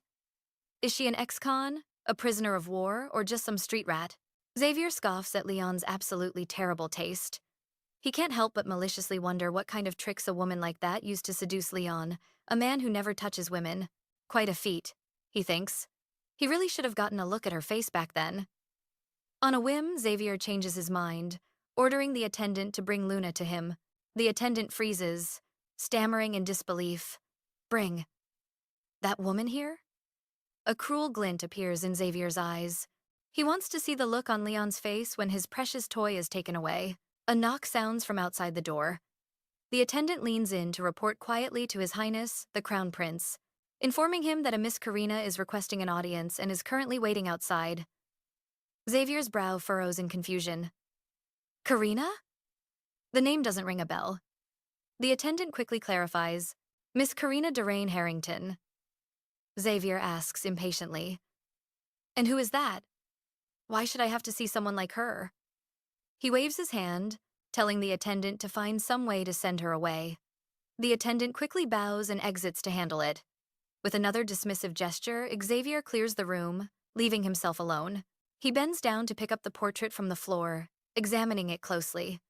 The woman in the painting has flowing golden hair and striking purple eyes. Xavier murmurs to himself, this face, though it seems impossible, it still reminds him of someone. A smirk curls on his lips. Luna, you're becoming more and more intriguing. Meanwhile, Luna finds the butler and anxiously asks if Leon is all right. The butler's expression is grim as he states that His Grace's condition is highly unusual. The situation is not good, he adds. Luna is stunned. Unusual how? She asks, her voice trembling. The butler explains that his episodes normally stop after a day or two, but this time is different. It's been going on for 6 days straight, something that has never happened before. A wave of self-blame washes over Luna. She's convinced she must have messed up the medicine. The more she thinks about it, the more terrified she becomes. What if the pain never stops? She can't help but compare in her head. If Karina had been the one to make the medicine, his eyes would have been cured a long time ago. Just then, the butler adds that His Grace mentioned something he wanted to ask of her. Luna freezes, surprised. Ask of me? The butler explains that His Grace is craving chocolate from the Caldina Cafe. Since he enjoyed it with her, he was hoping she would be the one to go buy it. Luna immediately agrees. Of course. I'll go buy it right away. Leave it to me. After taking just 2 steps, she stops and runs back. She calls out loudly toward Leon's room. Just wait a little bit. I'll be as fast as I can. I promise I won't be long at all. With that, she turns back to the butler, declaring she's leaving right now. The butler mutters to himself. Anyone would think I'd given her some grand order. Seeing her rush off, he sighs helplessly. His Grace only sent her away because he didn't want her to see him in his weakened state. Luna enters the cafe and tells the staff, Hi, I'd like 1 chocolate to go, please. Luna nods understandingly, but urges them to be quick. In the corner, a red-haired woman stares fixedly at Luna. Luna's thoughts drift back to Leon, worrying. He's barely eaten all week. At least he still has an appetite for this chocolate. The last time they were here together, he was perfectly fine. As she thinks this, a sudden panic grips her. If he never recovers, she'll never be able to return to her original world. What would she do then? At that moment, the staff member hands her the chocolate, reminding her to hold it carefully. Luna snaps back to reality, takes the box, and thanks them. She thinks to herself that she needs to hurry back. Leon must be waiting. After a polite goodbye, she turns and leaves, secretly hoping that Leon's painful episode has finally ended. As she's walking, Luna realizes she hasn't been outside in a long time. Feeling the warmth of the sun, she can't help but admire what a beautiful day it is. Suddenly, a hand grabs her from behind. She lets out a small cry of surprise and quickly spins around to see who it is. The red-haired woman from the cafe is staring at her, saying with absolute certainty, I knew it. It really is you. Luna is puzzled and wary. What are you talking about? Who are you? She asks. The red-haired woman excitedly calls out Miss, her voice trembling. Luna is completely baffled. Believe it. What? The red-haired woman gets even more excited and quickly takes off her hat. She introduces herself to Luna as Iris. Luna says fearfully that she doesn't know who she is. Suddenly, her heart sinks. Could she know the original owner of this body? Iris says sadly, How can you have forgotten me? Luna is helpless inwardly. Though she doesn't know who this is, she can't push away someone so desperate. She gently suggests Iris let go first before talking. This is uncomfortable. Suddenly, someone speaks. Iris, what are you doing there? The two remove their hats, and upon meeting Luna's face with their eyes, both show shocked expressions. They ask incredulously if she's Miss Alicia. Haddonshire, the Grand Temple Sanctuary in the capital, a sacred realm where priests who can hear the divine voice are nurtured. Some say that because the gods exist, they can guide people into Haddon through their voices. One cannot enter through personal desire or parental wishes. The only way is through divine guidance. Haddonshire already had a leading candidate for the next high priestess, Alicia Ute, the only daughter of Duke Ute. She was the jewel of Haddonshire. Entering Haddonshire at age 3, she captivated countless believers during prayer services. Her beauty was beyond words, but she wasn't famous for her appearance alone. It was her miraculous empathic power that truly moved people's hearts. Those who came out of curiosity to hear her prayers ended up confessing their sins and becoming devout believers. Luna gasps in disbelief. Could she really be that Alicia? They seem to be following her because they recognize her. But Luna feels they must have mistaken her for someone else. An uneasy feeling grows in her heart. She hurriedly explains that she's not Alicia, that they've definitely got the wrong person. Just as she stands up, someone calls out to her. Luna anxiously explains that she has things to do and really isn't Alicia. But Iris firmly objects, her tone resolute as she insists she could never mistake her. Someone even stakes their divine power on it, their gaze unwavering in their conviction that Luna is Alicia. Luna feels utterly helpless, frowning as she says this isn't about their bets at all. Wondering if it could be some massive static electricity. Luna rubs her eyes full of doubt, wondering if she's seeing things. Seeing Luna's confusion, the person gently asks if she truly doesn't remember anything. Then she speaks with certainty, telling her not to worry. She will definitely help her recover her memories. Luna feels troubled, thinking that Leon is still waiting, wanting to go back today and talk another time. But Iris won't let Luna leave, saying that Lady Alicia's place is right here. Luna grows desperate and can only whisper that she has her own difficulties. At that moment, the door suddenly opens, breaking the standoff. The newcomer's eyes and hair color closely resemble Luna's. Seeing Luna, the woman gasps, "Oh my God!" Head. Luna looks at the woman, her heart pounding. The person looks exactly like her. The next instant, the woman rushes forward and hugs Luna tightly, her movements both urgent and tender. Calling Luna sweetie, overcome with emotion at having found her. She worriedly asks if the memory loss is real. Luna feels somewhat lost. Seeing Luna's silence, her voice trembles as she asks if Luna doesn't remember her mother either. But Luna keeps asking herself, is she really the Alicia they're looking for? Her? She finally relents, asking in disbelief if Luna can't remember anything at all. Luna looks at the woman who resembles her so closely. She has no memories of this body, but she guesses these might truly be her family. If she can't return to her original world, having family is better than being alone. Luna suddenly remembers the chocolate she needs to deliver. If this continues, it will melt. But her longing for family overcomes this guilt. She still wants to confirm her identity first before going back. Luna finally musters the courage to speak, asking if they have any proof that she's Alicia. She adds that she also wants to properly verify and clarify her identity. The scene shifts to Leon, who suddenly breaks into violent coughing, his face pale and ghastly. He struggles to sit up in bed, pressing his forehead in discomfort. Leon endures the intense pain, thinking he's never suffered this much from medicine before. This dose is too strong. He might actually die. Leon forces his weak body to hold up, calling for Bernard to see if he's there. Bernard immediately responds and rushes over, asking with concern if Leon is all right. Leon says weakly that he wants some water. Bernard pours water while saying he's never been in such agony after taking medicine before, but Leon voices his intuition. This medicine causing him unbearable pain might be exactly what they're looking for. Bernard says he hopes that's true. Leon suddenly thinks of Luna. Seeing no response, Leon presses on. Asking if Luna still hasn't returned, Bernard hesitates, stammering for a long while without speaking. He finally answers truthfully that Luna still hasn't come back. Hearing this, Lion speculates that Luna might be hiding to pass the time, afraid of hearing his cries of pain. He immediately orders Bernard to send 2 or 3 people to pick up Luna at the cafe, and if she's not there, to search nearby. Bernard responds respectfully. Bernard thoughtfully says he'll tidy up the room. Leon nods. After Bernard leaves, Leon feels a wave of intense loneliness wash over him. Leon looks at the warm bed, thinking it's supposed to be a place to escape troubles and rest. Yet here he is, alone, enduring pain worse than death. It feels contradictory and lonely.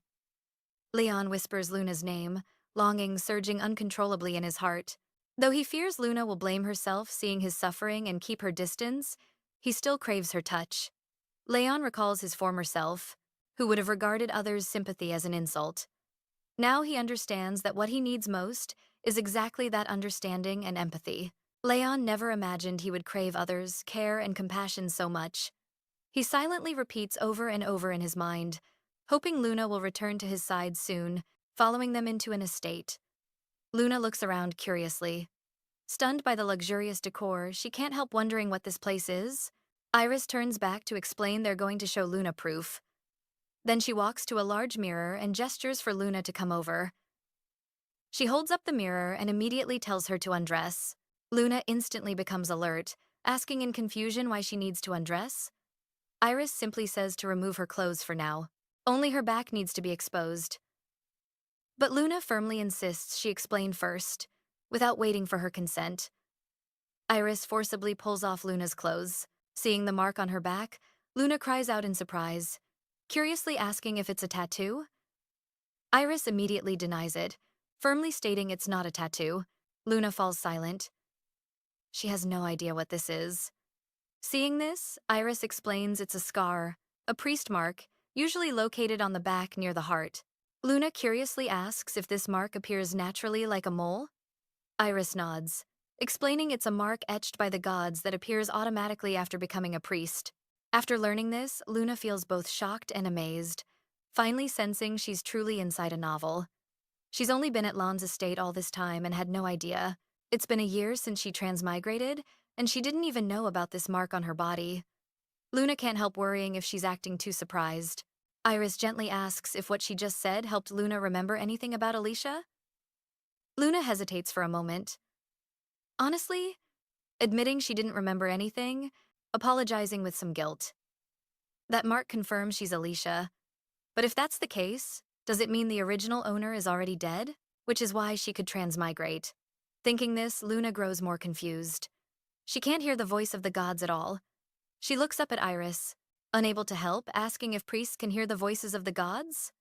Iris nods affirmatively, stating that if one can't hear the divine voice, they can't enter Hadenyor.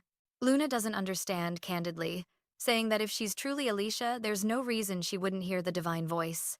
And why would she lose her memory and appear in such a place? Her mother asks in confusion what specific place Luna means by such a place. Luna answers, "It's Laurel Lake." An elderly couple saved her from nearly drowning. Her mother and Iris are instantly shocked, crying out in horror, "How is that possible?" They explain that Alicia disappeared while traveling to Grey Rose for her sabbatical year. At the time, due to a sudden attack, the guards and accompanying priests were all brutally killed. Hearing this, Luna stammers in shock, her mind filled with disbelief. She murmurs to herself, "Was this part in the novel?" This is all news to her. Could this be content from the latter half of the story? Iris says in disbelief that Laurel Lake is a week's carriage ride from where the incident happened, with dangerous canyons in between. Luna calculates the dates. She transmigrated shortly after Alicia's disappearance. Looking at it this way, she really isn't Alicia, is she? Iris passionately objects, telling Luna not to ignore the divine mark. How can she say such things? Luna quickly concedes, saying she understands, but she must go back now. But she's more worried about Lion and wants to return to the estate first to think things over. Her mother ignores that statement, urgently asking where she's been all this time. They searched the entire empire without finding her, almost thinking she'd been swept away by currents and drowned. Luna feels somewhat embarrassed, saying she's been working as a maid at the Claremont Duke house. Hearing this, both are shocked again, asking in disbelief, "What did you say?" Luna confirms again that she's been serving His Grace the Duke all this time. Her mother can't hide her heartache, gasping, "Oh God!" before tenderly calling out, "My child." Luna explains today she's just running a temporary errand and must hurry back, but her mother disagrees and insists on keeping her, telling Luna her home is right here. Luna doesn't accept this, stating that no matter what they say, she must go back. Before she can finish, she's interrupted by her mother's sudden action. Her attitude is resolute as she grips Luna tightly, warning her she cannot go to the Duke's house. Meanwhile, Bernard thinks of the Duke and can't help sighing. He's deeply worried. If His Grace suffers pain for too long, he might truly go mad. Though His Grace has strong willpower, even Bernard watching feels the agony. how much worse for his grace himself? Noticing his grace's cries have stopped, Bernard decides to go check on him. But having failed to find Luna, he's somewhat worried he'll be scolded again. Bernard can't help muttering. They searched all around the cafe without finding Luna. Where on earth did she go? He composes himself, knocks on the door, and says to the room, "Your Grace, I'm here." Upon entering and seeing his grace, he freezes instantly, his eyes widening. Everything inside the room shocks him, and he stammers as he calls out to his grace. Leyon sits at the foot of the bed, staring at him with an imposing presence. His previously dull eyes have now recovered into the red pupils of Ordell. Bernard stammers in shock, excitedly asking if his grace can see now. Somewhat unsteady, Bernard rushes forward to support him, explaining that after a week in bed, his body must be very weak. Leyon smiles gratefully, telling Bernard he's worked hard and thanking him for his help during this time. Bernard is so moved he chokes up, saying there's no need to thank him. He only did what he should. Leyon stands up, remarking how long it's been since he stood without a cane. Watching Leyon able to stand, Bernard exclaims emotionally how wonderful it is. Suddenly, Leyon changes the subject, asking in confusion if Luna still hasn't returned. Leon's gaze is full of expectation as he asks again, "Where's Luna?" Inside the temple, people whisper privately, surprised to discuss news that the high priest has returned. Another person looks puzzled upon hearing this. Isn't the high priest investigating Alicia's disappearance in Grey Rose? Why would he suddenly return? The person is somewhat surprised. They don't know Lady Alicia has returned. Iris introduces the person beside her to Luna, her tone filled with reverence. "This is High Priest Alejandro." Luna hurriedly greets the high priest. The oppressive aura he radiates makes her involuntarily nervous. The high priest silently appraises Luna, his expression unreadable. Luna immediately grows nervous, wondering if she's done something wrong. The next second, the high priest suddenly bows his head, solemnly wishing that the blessings of the 5 prime deities and Ordell be with her. Her mother likewise returns, the blessing to the high priest. But when Luna just stands there blankly, the high priest figures out she's forgotten even the basic greeting ritual and starts questioning her about just how bad her amnesia is. Luna admits with a sense of hopelessness that she remembers absolutely nothing, not even her own name. The high priest's eyes then drift down to her hair, demanding to know why it's been altered. Iris quickly jumps in, explaining that it must have been cut. Luna, completely clueless, asks what's so weird about her hair, which is when Iris realizes she'd totally forgotten to mention a crucial detail. She clarifies that all priests have the tips of their hair bleached white, a symbol of a pure heart meant to show they're true messengers for the gods. Alicia's hair, of course, had been bleached white to follow the rules. It wasn't her natural color. Luna is completely stunned by this revelation, since she'd always just assumed her hair was naturally like that. The high priest, looking deeply concerned, then asks if she can still hear the divine voice despite her memory loss. Luna simply shakes her head, admitting that she can't. His gaze then shifts to the scar on Luna's head as he mutters under his breath, wondering if she at least remembers the sacred code the gods first revealed to her. That code was the one thing that proved Alicia was worthy of entering Haddonshire. When Luna shakes her head again, her mother turns to the high priest, her voice filled with worry, and asks him what they're supposed to do now. The high priest's response is swift and firm. If she can't hear the divine voice or recall the code, then she no longer meets the qualifications to serve as a priest. Her mother immediately lunges forward to protest, arguing that Alicia was destined to become the next high priestess, but the high priest coldly dismisses her, stating that even if she once held that potential, it seems the gods themselves have now withdrawn their favor. Her mother desperately refuses to back down, pointing out that the scar is still there, proof that the gods haven't completely abandoned Alicia. But the high priest isn't listening anymore and moves straight to announcing his final decision. Alicia is to be formally expelled from the temple. The words hit her mother like a physical blow, and she just keeps repeating no, completely unable to process what's happening. Overcome with desperation, she collapses to her knees, pleading that Alicia has to stay in Haddonshire and begging the high priest to show some mercy. But the high priest is like a stone wall, coldly informing her that expelling Alicia is the official decision of the sanctuary. As Luna listens to all this, she can't help but wonder if being a high priest is really that great of a job. She just doesn't get why everyone is so devastated.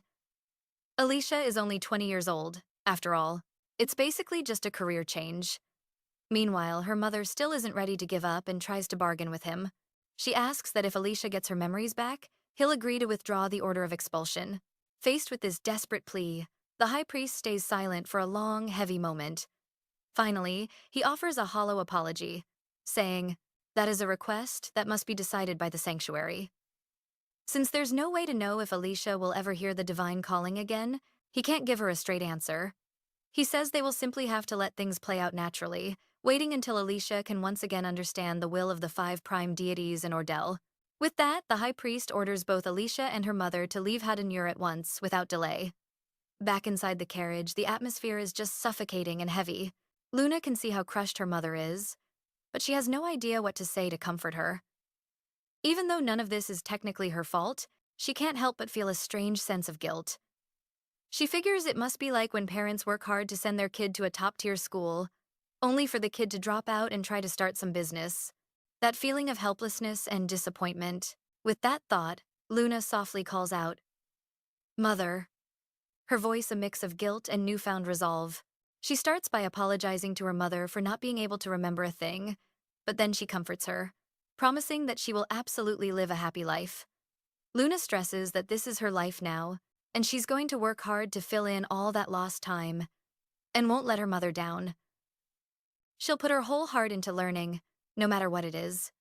Her mother's voice cracks with emotion as she says Alicia, before pulling her daughter into a fierce hug. She holds on to Luna, repeating over and over, "My child, my precious darling," her voice just dripping with heartache. She vows that she'll find some way to help her, that she won't let her just be cast aside like this. Hearing those words, Luna feels a surprising urge to cry herself. Genuinely moved, she reaches out and gently pats her mother's arm to comfort her. The scene shifts to the Karina cafe, where an employee accidentally makes a mess and rushes to apologize to a customer, her voice filled with panic and guilt. She quickly promises that she'll clean it right up, snaps to attention, though her eyes can't help but dart around nervously. The second she meets the man's gaze, a deep blush spreads across her face. Leon glances at the flustered staff member and dismisses her with a flat, "It's fine," telling her to go. He takes in the noisy buzz of the cafe, a complete 180 from the peaceful atmosphere Luna had painted in his memory. Leon's eyes scan the cafe's interior. He sees tables worn down and grimy from years of use, and curtains so faded by the sun they're almost colorless. Leon wonders to himself, "Is this really the scene Luna described to me?" A bitter laugh escapes him. It seems Luna lied to him all that time. Just then, another employee spots Leon and rushes over with an enthusiastic greeting. Leon cuts straight to the chase, telling the man he's searching for a customer who bought takeout chocolate 3 days ago. The employee explains that their chocolates are a huge hit and a famous local gift, so tons of customers come for takeout, making it nearly impossible to remember any single person. Leon is quick to stress that the customer he's looking for has an incredibly unique appearance and would be hard to forget. Hearing this, the staff member asks Leon for the specific details. Leon racks his brain, trying to recall the description Luna once gave him of her former self. She'd said she had red hair, blue eyes, and deeply tanned skin. Her eyes, nose, and mouth were all striking, making her face instantly recognizable. Finally, a small smile touches Leon's lips as he tells the employee he's looking for a woman with red hair, blue eyes, and tan skin. The staff member's face falls apologetically, admitting that someone who looked like that should stand out, but he truly can't recall anyone. He guesses it's because of how many people pass through. Leon doesn't press the issue, simply thanking him and handing over a hefty tip. The employee can't believe his eyes and accepts the money with a flood of thanks. Leon stares out at the empty street, a pang of regret hitting him, wondering if he was too late. When his sight first returned, Butler Bernard had tried to stop him, advising him not to rush out so impulsively with his newly healed eyes. Leon had forcefully shaken off the butler's hand, his voice sharp with frustration. "It's been days and we still haven't found Luna. I have to go myself." Bernard had pleaded desperately, reminding him that after 2.5 long years, he'd only just regained his sight with great difficulty. After being in the dark for so long, going out into the bright light now would definitely harm his eyes. If Luna knew he'd hurt his eyes while searching for her, she would be utterly heartbroken.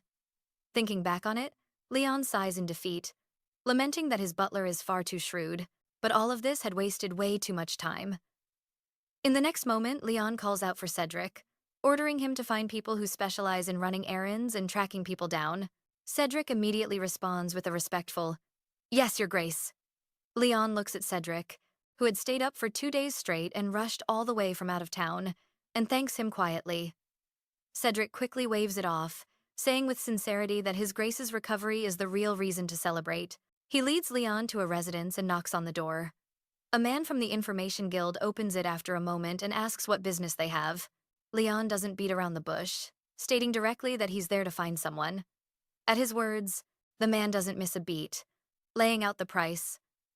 A search within the capital costs 100 gold coins.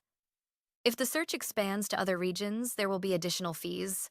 Hearing this, Leon doesn't hesitate for a second and pulls out a pouch containing 1,000 gold coins. The guild member sees the small fortune and is too shocked to speak. He struggles to suppress his excitement, asking Leon who he's looking for that's worth this kind of money. Leon smoothly rattles off the information. Luna Haraparis, 27 years old. No identification papers, red hair, blue eyes, and tan skin, with a height that comes up to my shoulder. Hearing this, the guild member cautiously asks for clarification, wondering if Luna is a runaway wife.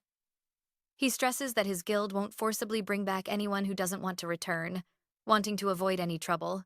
When Leon denies it, the guild member breathes a visible sigh of relief and immediately promises to do everything in his power to find her.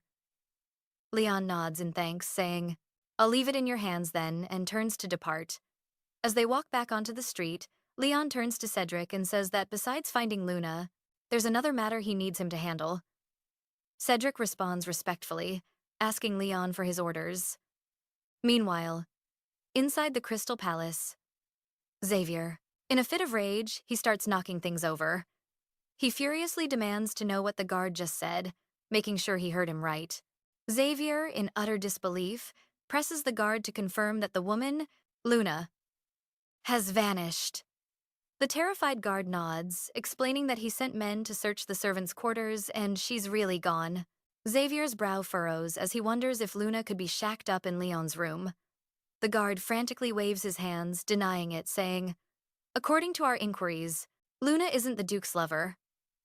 Xavier is a bit taken aback by this news. The guard elaborates, adding that Luna just joins the Duke for meals and conversation. They're not sleeping together. Hearing this, Xavier silently questions how that's even possible. If she's not his lover, why would Leon splash out on a bunch of expensive outfits for a simple hired maid? It just doesn't add up. Xavier's mind flashes back to that scene in the dressing room. Leon's face back then was practically screaming with possessiveness. He can't help but think, wasn't that basically a hands-off-my-woman kind of look? The more he mulls it over, the more intrigued he becomes. Immediately, Xavier barks out a harsh command. "Find Luna, no matter what it takes." The guard, his voice trembling with fear, hastily accepts the order. With a calculating glint in his eye, Xavier thinks to himself, "Since she's a woman even Leon hasn't had, I'll be the one to claim her first." Meanwhile, over at the Ute Ducal estate, Jillian greets Luna with a warm smile, wishing her a good morning. Luna softly greets her father back. He tenderly asks if she slept well last night, his voice filled with affection. Luna gives a small nod and asks Jillian if he also slept well. Jillian smiles, saying he slept just fine, and encourages Luna to eat before her food gets cold.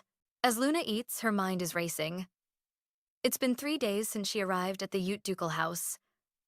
From what she's seen, the Duke and Duchess are genuinely good people, which probably explains the warm and welcoming atmosphere here. She remembers when she first got back how her father and the maid both excitedly pulled her into a hug, asking where she'd been all this time. Rainia had also gotten emotional, exclaiming how wonderful it was that she was back safe and sound. Snapping back to the present, she jokes with a small smile that everyone's sudden warmth was a little startling when she first arrived. Jillian looks over at Luna, asking with concern if the food is to her liking. Luna quickly nods in reply. Still, she can't quite figure out why only the Duchess seems to be taking her expulsion from the temple so seriously, while everyone else doesn't seem to mind. She wonders, is this just some status thing noble ladies gossip about? After all, when her father and the servants found out, they still seemed thrilled to have her home. Luna can't help but wonder if Alicia only went to the temple in the first place because of her mother. Right on cue, her mother, Mariella, pushes the door open, announcing, "Ah, there you are." She strolls over to Luna's side and informs her that she's already hired several tutors, meaning Luna's free time is officially over. Jillian looks surprised, asking if her lessons are starting already. Mariella retorts that it's not soon at all, explaining that preparing for her social debut is incredibly time-sensitive. Etiquette, history. Everything needs to be relearned from scratch. Luna lets out a silent, helpless sigh. She really didn't expect that after getting this new identity, she'd be thrown right back into studying. Mariella cuts the conversation short, telling Luna to get ready to meet the tutors as soon as she's done eating. Luna replies with a dejected okay. As she trudges towards her room, she thinks about how she figured that once she got a job, her school days were over. But guess not. Just then, a gentle hand pats her on the back and a soft voice calls out, "Miss." Luna turns to see it's Rainia. The maid excitedly tells Luna that she found out about the thing Luna asked her to look into. At this, Luna's mood instantly brightens, and she eagerly asks what the news is. Rainia beams, saying, "His Grace, the Duke." His eyes have finally healed. Her face is just radiating happiness. Hearing this, Luna can hardly contain her excitement and asks if it's really true. And once it's confirmed, she can't stop herself from repeating how wonderful that is. Then, Rainia suddenly switches gears, mentioning that now that the Duke is recovered, he'll be re-entering society and politics, and he's even hiring more staff. Apparently, her friend is hoping to transfer over to the Duke's estate. Then, suddenly, a thought strikes her, and she wonders aloud how Lady Alicia could have known about this. Before Luna can even respond, Rainia excitedly guesses that the Miss must have received a divine prophecy from the gods, or been given some kind of special holy mission, and that's how she knew. Luna just awkwardly waves her hands, not knowing how to respond, just gives a vague answer, saying it's a little hard to explain. Rainia watches this unfold, her eyes filled with admiration, even gushing that her frown is beautiful, and begs her to make that face again. She even dramatically declares that she made the right choice and that being her maid is totally worth it. A bit overwhelmed, Luna says she has to get ready for class and shoos Rainia out, who thoughtfully reminds Luna to just call for her when she's ready. Luna can finally breathe a sigh of relief, getting a moment of peace and quiet. She can't help but stare off into the distance, murmuring to herself, "It's truly wonderful that Leon can see again." She thinks about how she just vanished without a word and wonders what Leon must think of her now. Luna quietly guesses that maybe Leon only ever depended on her because he was blind.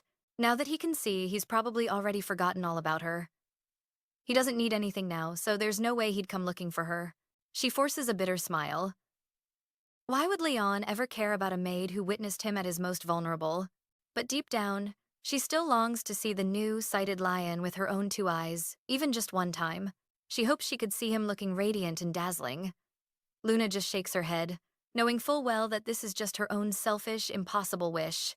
She'd considered trying to contact Leon, but she was terrified he wouldn't want to see her at all. If they met, it would just remind him of the days he was blind. And besides, she'd promised she wouldn't run away. And yet, here she is. Gone. Luna can only try to comfort herself with the thought, at least Leon has no idea what I look like. That way, she can just pretend Luna never existed and go on living her life in peace. Just then, Rainia knocks on the door, telling her the etiquette tutor has arrived. Luna snaps out of it and replies that she's on her way. She makes a silent vow to herself. This is how it has to be. The person named Luna never really existed anyway. Even if it's just to see how the story ends, she has to stay far away from the main character, Lion. Luna takes a deep breath, resolving to live as Alicia from this moment forward. Alicia tells Rainia she can go, then confidently strides towards the classroom. Meanwhile, at a cafe, Karina is getting antsy, with no idea how she's supposed to meet Luna. Luna had once mentioned they could meet here, so Karina came specifically to wait for her. Even though she was late, she's now been waiting for 3 whole days with no sign of the girl. She glances around the grimy cafe with total disgust but knows she has no choice but to keep waiting here for Luna. The more Karina thinks about her situation, the more messed up she feels. She feels truly pathetic, but she's completely out of options. Her mind drifts back to the past, when she thought a happy future was waiting just around the corner for her with Xavier, the man with black hair who was supposed to be her destiny. But he ended up betraying her. She's filled with pure resentment, never imagining that even fate itself would turn on her. The nobility in the capital places a high value on a woman's purity, and she let herself be fooled by his sweet talk. The thought just makes her more and more anxious. The Earl and Countess of Harrington are expecting marriage proposals from prestigious families for her. How is she ever going to explain her situation? Karina has to admit it. Luna was right. She's truly standing at a crossroads in her life. She thinks about that second man Luna mentioned, desperate to see her again and get some kind of clue. The noise level in the cafe starts to rise, and Karina frowns, thinking the standards of this place are just too low. She looks over the other customers and the food with absolute disdain. If she doesn't run into Luna today, it means she'll have to come back again tomorrow. The very thought makes Karina feel both horrified and completely helpless. Just then, some commoner walks up to her, smiling, and asks if she's here by herself. Karina responds coldly that her friend will be there any minute, hoping to make him go away. But the guy just teases her, saying she looks like the type to not have any friends. He hit a nerve, and Karina can't take it anymore, angrily snapping at him that he doesn't know what he's talking about. She shuts him down hard, telling him to get lost. Getting yelled at makes the man angry, and he asks her why she has to be so rude. She arrogantly warns him to recognize his place and leave quietly. This just enrages the man, who snarls that he was only trying to be nice because she's pretty. The commoner then reaches out to grab Karina, his grip forceful as he refuses to let go. Seeing this, Karina is filled with a mix of anger and panic, struggling hard against his hold, demanding the man let her go immediately. But he won't budge, insisting she insulted him first. She starts to panic for real and can only scream out for help. At that exact moment, Leon appears, his voice cold as ice as he tells the man to take his hand off her. The guy snaps back at Leon, unhappily asking who he thinks he is, meddling in other people's business. Seeing that someone is trying to help, Karina immediately pleads with Leon for help, her voice filled with desperation. But when she gets a clear look at Leon's face, her eyes immediately widen. Light up. Leon strides forward, his voice cold as he calls the man out for treating a lady with such disrespect. The guy quickly gets defensive, insisting that Karina was the one who started it. He claims he was just trying to ask her out for tea. But Leon isn't buying it, pointing out that if the lady said no, he should have had the decency to walk away. Staring into Leon's intense red eyes, the man stammers fearfully that he'll let it go this time, then makes a clumsy escape. Leon turns back to Karina, his voice softening as he asks if she's okay. Karina just shakes her head, unable to speak, her eyes completely glued to Leon, refusing to look anywhere else. Her heart starts pounding in her chest. It feels like the gears of destiny are finally clicking into place. Her gut is screaming that this man right here is the fate Luna was talking about. In the new life she's about to start, a passionate, fated love is waiting. Karina can feel destiny's heavy presence settling around her. This tall, dark-haired man is definitely not Xavier. It's like fate itself orchestrated this meeting. In this single moment, she feels like she's finally found where she belongs. Seeing him open his mouth to speak, she holds her breath, her mind racing with fantasies. He's going to say something charming, like it was his honor to help her. Then, she'll let him walk her home and their epic romance will begin. But reality hits hard when all he says is a flat, "Well, I'll be on my way," before turning to leave. Karina is frozen solid, her mind reeling in disbelief. How could he just walk away like that? She's convinced they just had a whole conversation with their eyes. Before she can process it, she's already chasing after him, stumbling over her words as she tries to get his attention. But he doesn't even slow down. Just as he's about to vanish into the crowd, she manages to shout for him to wait, desperate not to lose this chance. But he never looks back. Meanwhile, Alicia is staring at the magnificent garden in front of her, completely captivated. She can't help but admire how breathtakingly beautiful it is.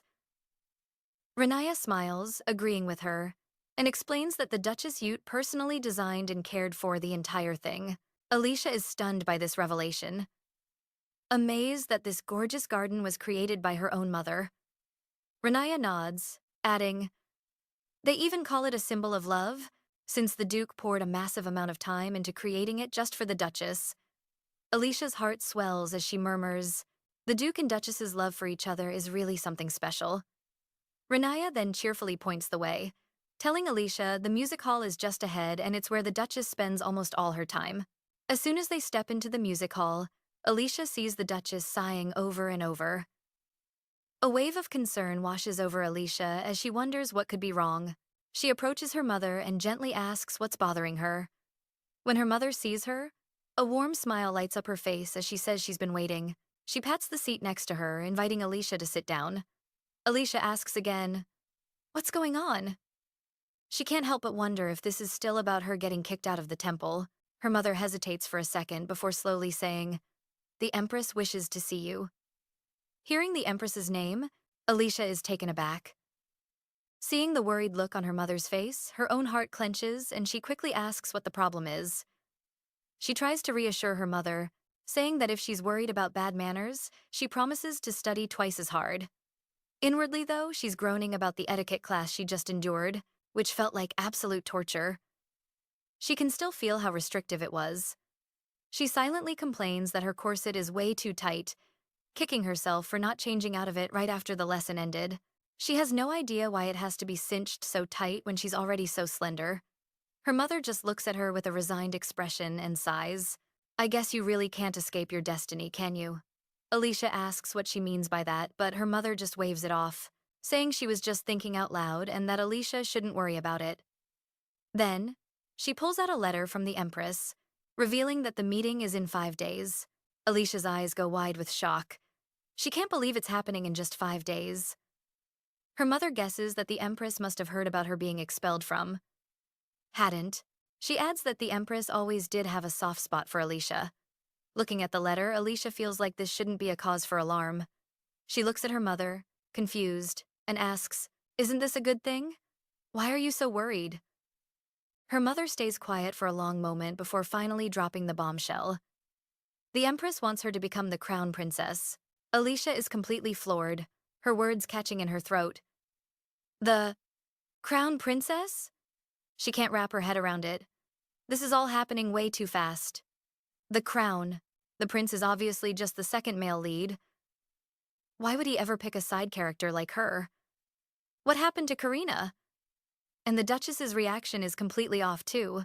Logically, getting a marriage proposal from the royal family should be a reason to celebrate. Is becoming the crown princess somehow less prestigious than being a candidate for high priestess? Alicia tells her mother honestly that she's not cut out for the role of crown princess, listing all her shortcomings. But her mother cuts her off, insisting that it's not her fault but her own for being such an incompetent mother. Alicia is completely baffled, having no idea what her mother is talking about. The Duchess then says with all sincerity that even though most nobles would never dare refuse a royal marriage, she doesn't want her daughter to marry into that family. Once she becomes the crown princess, Alicia will be nothing more than a prisoner in the palace. While that might be a dream come true for some, for others, it's a living nightmare. Her mother looks her straight in the eye, asking for her honest feelings and promises to respect her decision. It finally dawns on Alicia that she's had her mother completely wrong this whole time. Her heart swells with joy. The Duchess is the perfect mother. Someone who truly puts her child's happiness above all else. So, Alicia tells her mother decisively that she doesn't want to be the crown princess. She's lost so many memories, and there's just too much she needs to relearn and get used to again. She wants the chance to find something she's truly passionate about.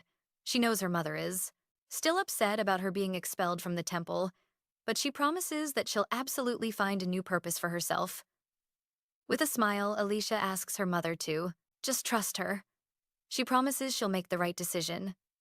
Hearing this, her mother is deeply relieved, emotionally thanking Alicia for being so thoughtful and mature. But then, her mother's expression darkens again, as she worries that they won't be able to get a suitable gown ready in just 5 days. Alicia is a bit confused, not understanding why she suddenly needs a gown. Her mother explains that you can't visit the Empress at the palace in just any old thing, but there's no way to get one custom made in only 5 days. Even the fastest rush order for a gown takes several weeks. Just then, an idea strikes Alicia and her eyes light up as she exclaims, excitedly. She grins at her mother, telling her she has the perfect solution to their gown dilemma. Meanwhile, Leyon walks into the Lebalan boutique, thinking to himself that this place really is no setting for a simple maid. It's no wonder Luna felt so out of place here. As soon as Emily spots Leon, she respectfully approaches to greet him. Leon cuts right to the chase, skipping any pleasantries and stating he's there to pick up the clothes he ordered. However, Emily informs him that the order was canceled and the money refunded. Leon freezes on the spot, his face darkening as he demands to know what she means. Emily quickly clarifies that the refund has already been converted into gold coins. Leon's brow furrows as he insists he never authorized that. Hearing this, Emily looks a bit uncomfortable and explains that Luna herself came to the shop 10 days ago to cancel the order. She also mentioned the refund was too large for her to handle and that the money should be held until the Duke could come get it himself. Leon is floored. 10 days ago, Luna was still at the mansion. Did she just swing by on a whim? He's not even asking her to love him back. Why is accepting a few dresses causing her so much stress? Sensing the heavy mood, Emily cautiously asks if he'd like to confirm the refund amount. But Leon is wrestling with a private agony. He thought getting his sight back would make everything perfect. Instead, all he feels is this maddening void. Is losing Luna the price I had to pay to see again? Leon thinks dejectedly. There's no need, he says flatly. I'll send someone for it later. Emily quickly agrees, watching with a worried heart as Leon storms out. He strides away, unable to accept this cruel twist of fate. It wasn't fair. Back inside, Emily's face suddenly drains of color, and she quickly asks an assistant to bring her some water. The assistant nods and scurries away to get it. Emily is completely shaken. She almost spilled the entire truth right then and there. Those intense red eyes were just too intimidating. Emily worries she'll end up causing an even bigger mess later. But that poor mother and daughter are in such a difficult spot. Only a few hours earlier, she had learned that Luna is actually Alicia, the long-lost daughter of the Ute family. The Duchess had pleaded with her, saying she needed to ask a huge favor. Emily, looking puzzled, had asked what she could possibly help with. That's when Alicia explained that she wanted to buy all the clothes Leon had ordered, and then she asked Emily to tell Leon that Luna had canceled the whole thing ages ago. Hearing this, Emily looked conflicted, saying that this involved the shop's credibility. Her mother steps forward, pleading that as a fellow woman, she hopes Emily can understand. Alicia has been expelled from Haydenshire. If people find out she once lived at the Duke's house, her situation will become even more difficult. Emily never expected the prestigious Ute family to plead with her like this. Looking at Alicia's tearful eyes, she can't bring herself to refuse. Besides, this way, she keeps the profit and leaves a good impression with the Ute family.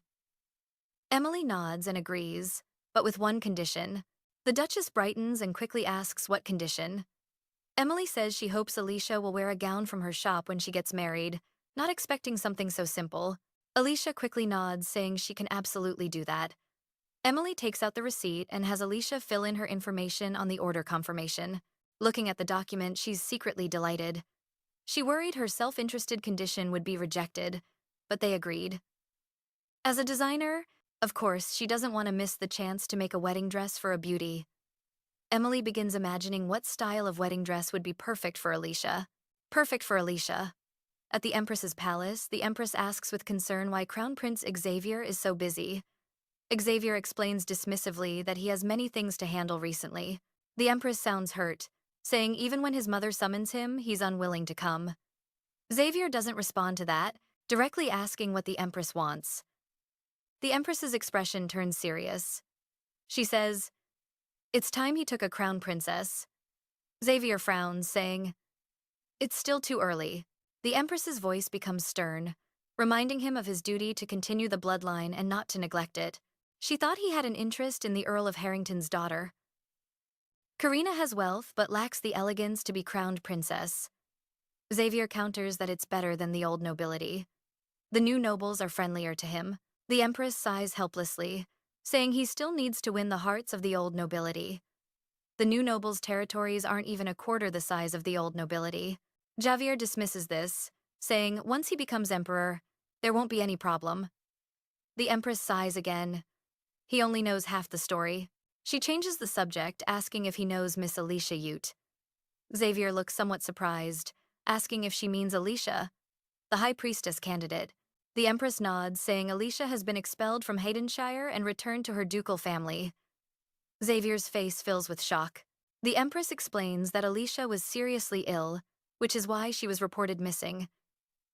The Empress nods, but says her health is fine now. Xavier's expression becomes unreadable as he murmurs the words lost her memory.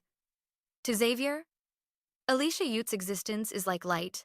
Even just seeing her at prayer meetings, his heart was completely captivated. But the area where priests live is extremely secluded, making it hard for him to run into her. He could only watch her from afar at prayer meetings. The maids chatted about how Alicia would soon be going to Grey Rose for training.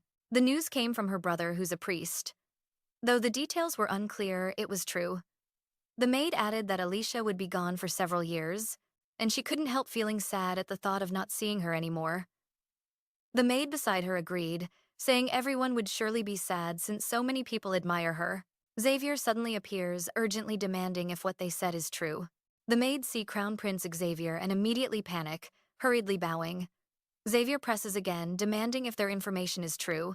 The maid quickly nods, confirming that Alicia will be leaving for Grey Rose soon. Hearing this, Xavier's mind races, a plan beginning to form. He hired assassins who successfully eliminated all the knights and priests, and Alicia was brought before him. Alicia angrily demands that even as Crown Prince, this behavior cannot be forgiven. Xavier smugly orders his men to keep Alicia there.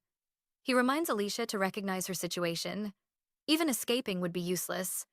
He feigns regret, saying he didn't want to do this, but had no choice if he wanted to see her.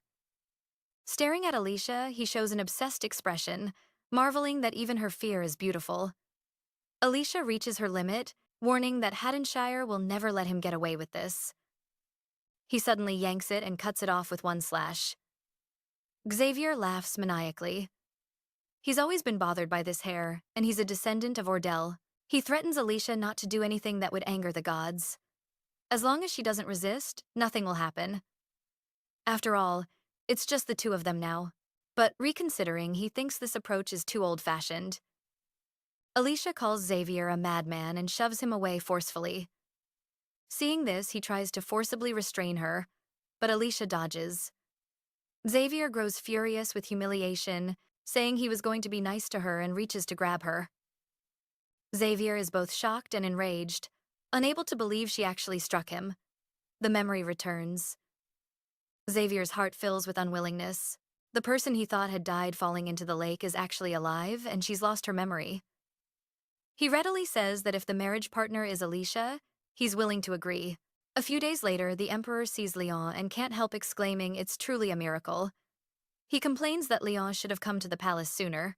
Leyon explains that since his eyes just recovered, he couldn't be exposed to strong light, which delayed his palace visit.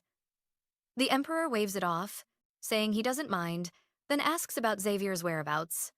The Empress quickly explains that the Crown Prince has matters to attend to, but the Emperor is quite displeased, wondering what could be so important. He then welcomes Leyon back, saying he's been meaning to commend him for his hard work in the war. Leyon humbly says it's all in the past and needn't be dwelled upon. And his eye recovery will also be celebrated separately. Hearing this, Leyon stops refusing and hopes the Emperor will approve his marriage by Imperial decree. The Emperor is instantly astonished, but the Empress can't help muttering that he hasn't appeared since returning from the battlefield. How did he suddenly acquire a marriage partner? Leyon nods, hoping the Emperor will let him choose freely, regardless of status or position. Hearing this, the Emperor readily agrees, but Leyon hopes the Emperor can formalize this promise in writing through an Imperial decree. The Emperor nods in agreement, saying he just needs to prepare the paper first. The Empress speculates that the person Leyon wants to marry probably has a special status, perhaps a foreign slave or prisoner of war. If such a woman becomes a duchess, it would actually benefit Xavier. She once felt relieved when Leyon went blind, but now that he's regained those eyes, This threatens Xavier. So she hurriedly urges the Emperor to write the decree for him quickly. The Emperor complains helplessly that he was enjoying lunch and now suddenly has to write a decree. After the decree is drafted, the Emperor hands it to Leyon. Leyon knows this is his only chance to secure status for Luna. 7 years of military achievements certainly deserve praise, but if he can marry Luna, this decree is even more precious. Thinking of Luna, he can't help but sigh. Bernard is busy with territorial matters and can't come help. He and Cedric searched every guild, but couldn't find a single trace of her. But Luna's identity is unclear, and he worries making it public might endanger her, so he must keep it quiet. He can't help wondering if something went wrong in the process. Just then, Alicia passes by. She instantly tenses. Isn't that Leon? As Alicia brushes past Leon, her heart suddenly clenches. She steals glances at Leon, confirming he's truly regained his sight. She can't help feeling grateful in her heart, though her eyes grow slightly warm. This was the scene she prayed for countless times.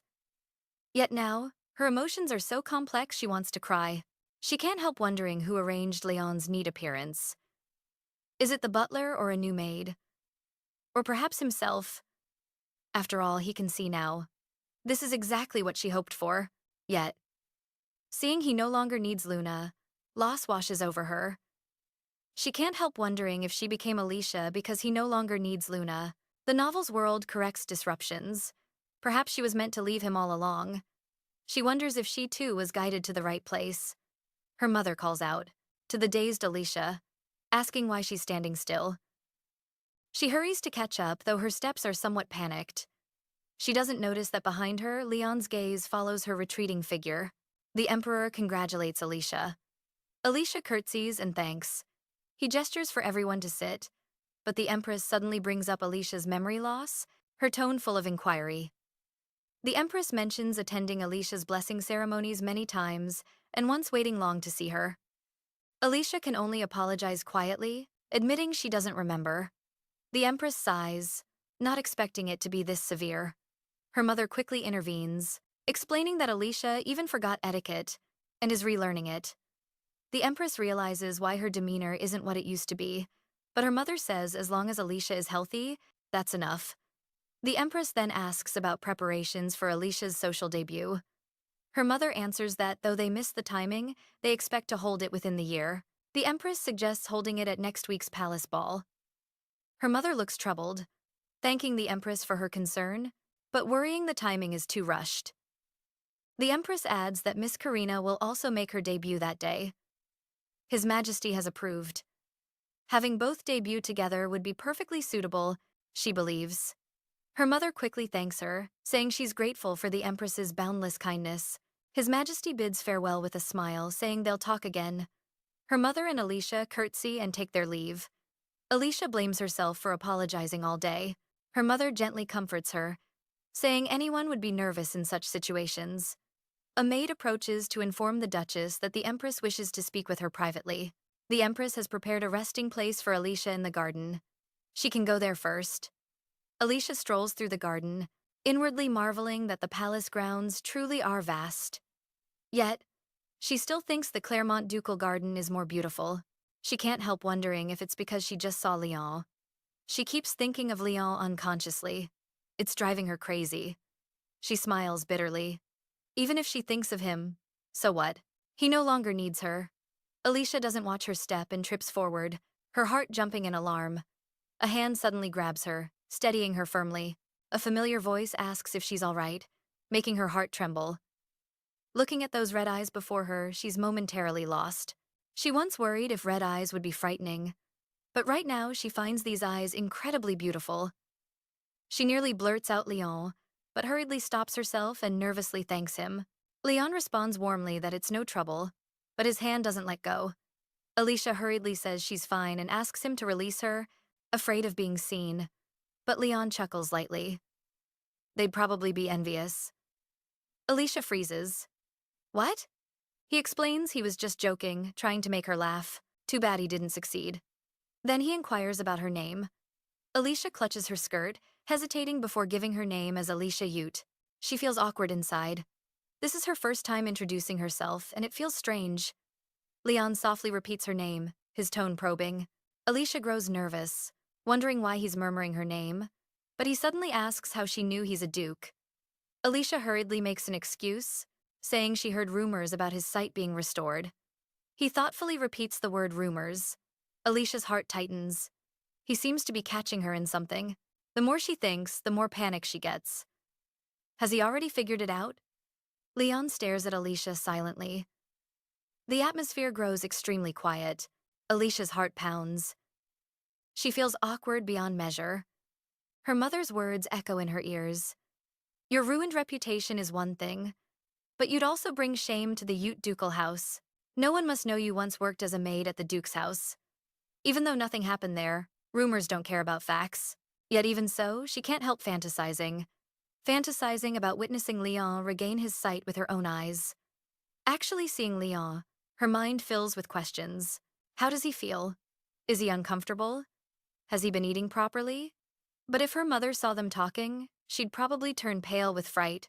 Knowing she's the type to worry over everything, Alicia makes a decision. It's just safer to make an excuse and avoid Leyon, even if it is a real shame. Completely unaware of when they might see each other again, knowing they couldn't be discovered there.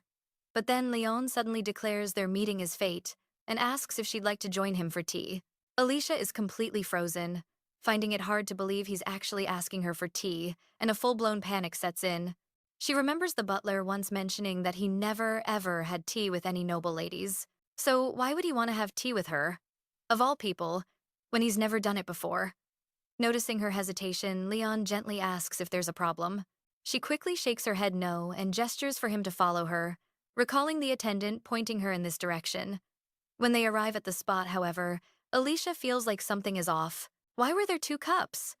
Wasn't this whole setup just for her to rest? Could it have been for her mother? Shaking the thought away, she unconsciously starts introducing the 3 types of tea on the table. There's a dried citrus tea, a rich black tea, and a candy ginger tea.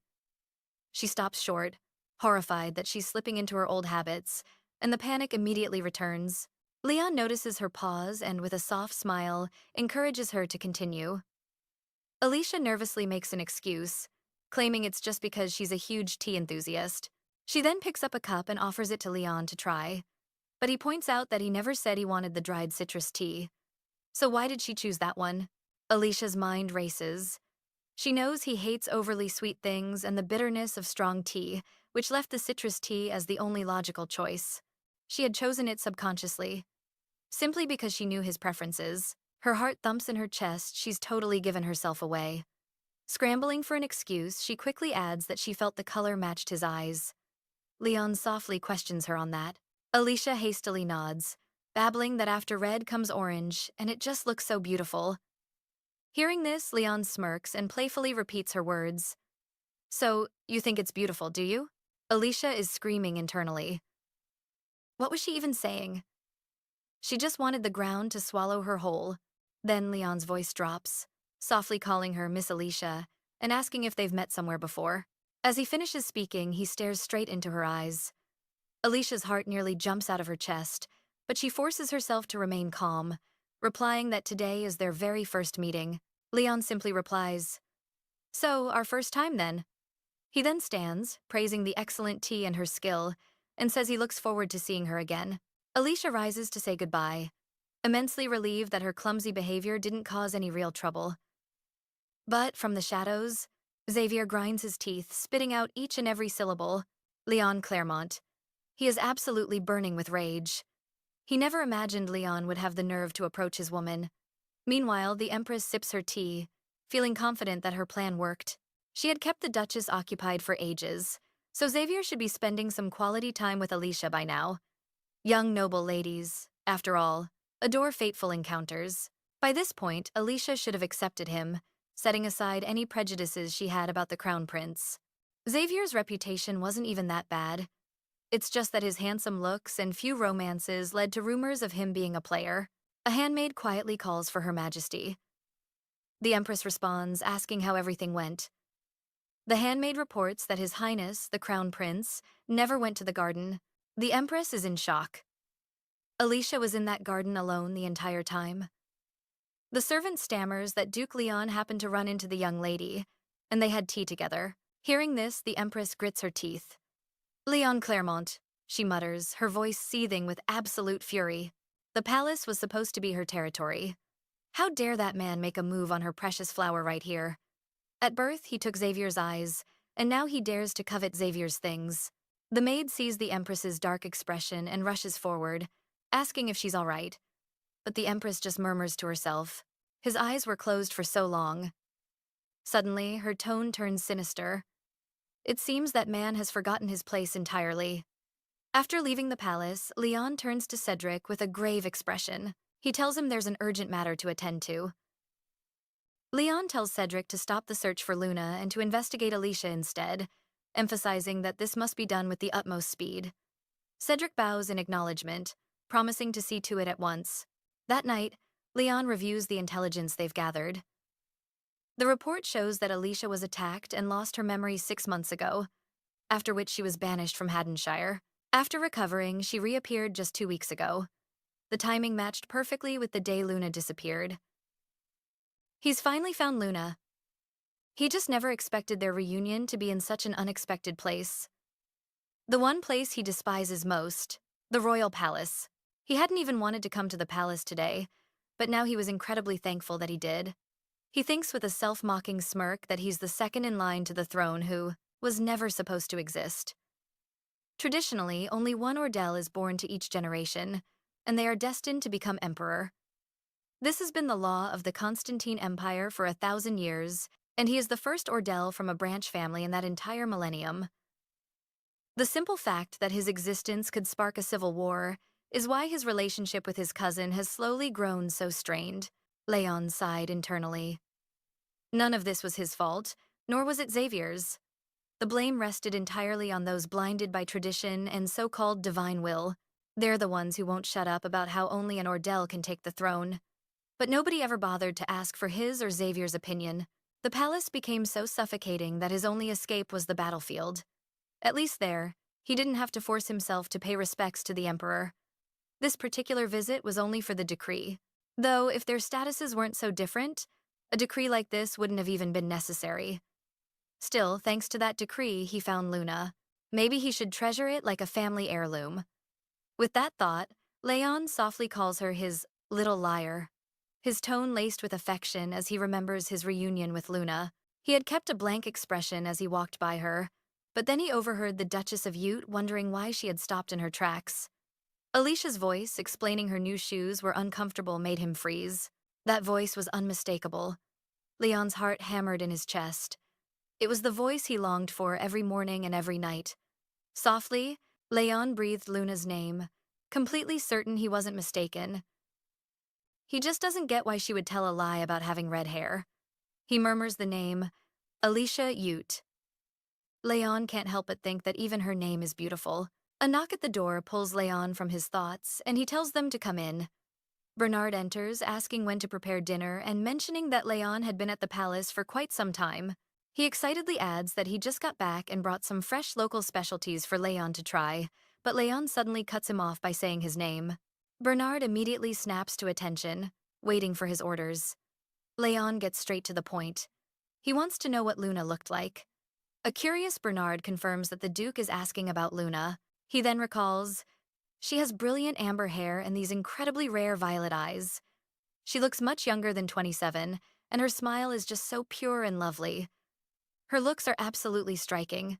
A lot of the servants used to have a thing for her. Hearing this, Leon feels a sharp pang of regret. He should have brought Bernard with him to the guild that day. Then he orders him to fetch Luna's records from when she came to the mansion. Bernard immediately complies. Leon falls into thought again, pondering repeatedly why Luna lied. She had no reason at all to hide her identity. Could she have thought his eyes would never heal? More importantly, it was Luna's medicinal tea that cured him. A relieved smile crosses Leon's face.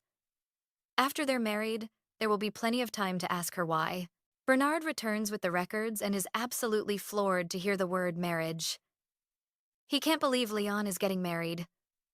He urgently demands to know who he's marrying. This is all so sudden. Leon just quietly takes the file and thanks him. Being ignored, Bernard starts to lose his cool. He needs to know what on earth happened while he was gone. But Leyon just tells Bernard to go prepare dinner. Bernard demands to know why he won't answer. Feeling completely slighted, he can't help but complain that Leyon is being completely unreasonable. The more Bernard thinks about it, the angrier he gets, raising his voice to confront Leyon again. Meanwhile, at the Ute ducal estate, Alicia recognizes the person before her and is utterly shocked. It's none other than Crown Prince Xavier Aurel Constantine. Xavier explains that the Empress had wanted him to keep Alicia company, but he was held up with other matters. He says he's sorry for making her wait alone. Alicia quickly insists that it's fine and that he shouldn't worry about it. It all makes sense to her now. The 2 tea sets on the table must have been prepared in advance by the Empress. Looking at Xavier, she thinks he resembles Leyon, but their entire demeanor is completely different. Xavier then suddenly asks about her memory loss. Alicia nods to confirm. Xavier immediately looks relieved and asks if his visit is too abrupt. He states very frankly that the Empress is hoping that he and she can get along well. Alicia is puzzled by this. Xavier nods, explaining that the Empress wants the little fairy of Ute Paradise to become the new crown princess. Alicia freezes, silently repeating this title. She recalls that in Flower of the Blind Beast, every character, whether protagonist or supporting role, is part of the world. The Duke and Duchess of Ute's genuine love is symbolized by Ute Paradise. Alicia is their beloved daughter, called the Little Fairy of the Paradise. Though she never appeared directly in the book, her name was mentioned twice. In the book, Xavier tells Karina he almost didn't dare give his heart away. Karina asks why. Xavier knows she's also heard that Alicia is a crown princess candidate. Alicia's persistence made him think it was love, but gradually he felt suffocated. Karina immediately feels sorry for Xavier. She never thought the Empire's crown prince, so noble, would hide such deep wounds. So, she nods and agrees to his request, which makes Xavier smile with satisfaction. According to the original story, when Karina and others were caught in a love triangle, Alicia should already be dead. The second time her name appears is when Rena says she was murdered. She was seduced by the crown prince, became pregnant after spending several nights together, but the crown prince avoided seeing her. Karina refuses to believe it. She thinks the crown prince has no need to do such things. Rena cries that everything changed after Karina appeared. She counters that Alicia was obsessed with Xavier, saying he's the cruel one. Maybe the crown prince would hurt Karina the same way. Her thoughts return. Alicia wonders why she knows the latter half of the novel. The crown prince's words seem to be a trigger. More content surfaces in her mind, though she never read it. She's deeply confused, wanting to figure out what role Alicia really plays. Xavier asks with concern if she's all right, interrupting her thoughts. Alicia forces composure, saying she's just a bit nervous, but wonders inside if he would really kill her. She thinks that though Xavier was domineering at the boutique last time, he doesn't seem like a cruel person. At this moment, someone approaches, introducing herself as Alicia's chaperone, Azi. She bows, saying, Alicia just recovered and isn't feeling well, needing rest. Xavier expresses understanding. His visit was too sudden. Next time, he'll send a carriage and invite her for a walk in the palace gardens to talk. Alicia hurriedly responds that she's honored. Xavier turns to leave. The next second, Alicia's body goes limp and she collapses to the floor. Az rushes forward, calling out worriedly, asking if she's all right. Alicia tries to respond that she's fine, but faints before finishing. Az grows frantic, calling her name repeatedly. Meanwhile, Xavier hums cheerfully all the way. The carriage driver notices Xavier's good mood and asks curiously. Xavier asks with a smile if he seems to be in a good mood. Then he affirms that many good things happened today. Xavier orders the attendant to depart. The attendant responds and prepares to leave. The carriage departs, but Xavier keeps replaying the moment on Alicia's face, her expression and her reaction. He's certain Alicia truly lost her memory. He thought the memory loss was just a rumor, but now he's completely convinced. She's even forgotten everything about that day. Her reaction doesn't seem like acting. She couldn't be so calm toward an enemy. Xavier silently marvels, feeling the gods have given him another chance. Past failures have been erased. He can't help but chuckle. His laughter grows louder. The more Xavier thinks about it, the more amusing he finds it. He resolves inwardly that this time he'll completely tame Alicia. She won't be able to escape or act recklessly anymore. 3 days later, on the day of Alicia's social debut, her mother asks worriedly if Alicia is really all right. She was ill for 3 days after fainting. Her mother tells her to speak up immediately if she feels unwell. Health always comes first.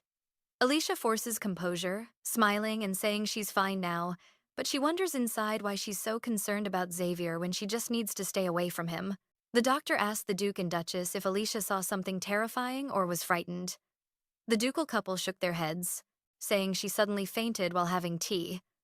The doctor stated it seemed caused by a great shock and advised her to maintain mental and physical stability for a while. Alicia is also confused how she could faint without being frightened. It's as if her body is silently warning that what she sees isn't the full picture. Karina and Leyon have already deviated from the original story. Not only haven't they met, but Karina has grown close to Xavier. Even, in a strange twist, the very eyes Karina was meant to heal were the ones she ended up fixing herself. It makes you wonder if Alicia's tragic end was just a plot device to push Karina and Leon together. But now that the three of them are out of that love triangle, maybe she won't have to die. She keeps telling herself that as long as she steers clear of Xavier, she'll be safe. Her mother sees right through her heart aching as she says they never should have come, begging her once more to just go home and get some rest. But Alicia forces a smile, reassuring her that this is a huge opportunity from the Empress. She can't stand to see her mother worried. And she's actually glad this gives Karina a better chance to be in the spotlight. After all, she knows she isn't the main character. Soon enough, the carriage arrives at the palace. The moment Alicia steps out, she's completely blown away by the grandeur of the ball. She's hit with memories of her grueling days as a maid, marveling that she's now in what feels like a whole other world. The master of ceremonies announces the emperor's arrival, and the hall falls silent. The crowd buzzes with whispers as people point out the crown prince, gushing over how handsome he is. The emperor simply smiles, announcing that the ball is a celebration of the bright futures that are about to begin for two young ladies. Everyone obviously knows who he means. Xavier's eyes find Alicia, and he gives her a smile. The instant they make eye contact, Alicia's heart starts pounding, and a cold sweat breaks out on her palms. She doesn't get why she's so anxious and on edge. Her body is trembling uncontrollably. All she can do is try to force herself to calm down. The Empress announces that the blessing is complete and invites the guests to welcome the two ladies for their official debut. She first introduces Alicia of the Ute Ducal House and then Karina of the Harrington Earl's house. She adds that both ladies are debuting a little late and asks everyone to be kind to them. After the introductions, the Empress suggests it's time for the first dance, but Karina glares at Xavier with pure resentment. The Empress frantically tries to signal Xavier. This is supposed to be the perfect moment. But just then, another voice cuts in, asking Alicia for the first dance. The noble ladies nearby immediately start whispering about how handsome he is. The man is Leyon. The Empress looks up, totally shocked, stammering as she asks why he's here. Leyon just coolly asks if he's in the wrong place. The Empress fumbles for an explanation, insisting that's not what she meant. Leyon explains he came because he got an invitation, though he didn't expect it to be so crowded. But the Empress presses on, stressing that the first dance has to be with Xavier. Before she can finish, Leyon extends his hand and takes Alicia's. He leans in and says softly, "Let's go." Alicia is frozen for a second, her mind racing. Shouldn't he ask for my permission first? But her body seems to move on its own, following Leyon out to the floor. She worries anxiously. Is this really okay? Sensing her nerves, Leyon gently extends his hand to her. It's only then that it finally sinks in for Alicia.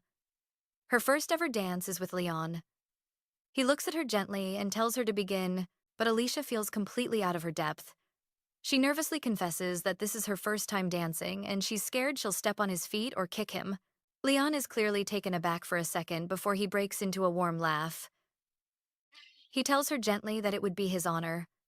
On the dance floor, their bodies move in sync, and Alicia feels the warmth of his palm.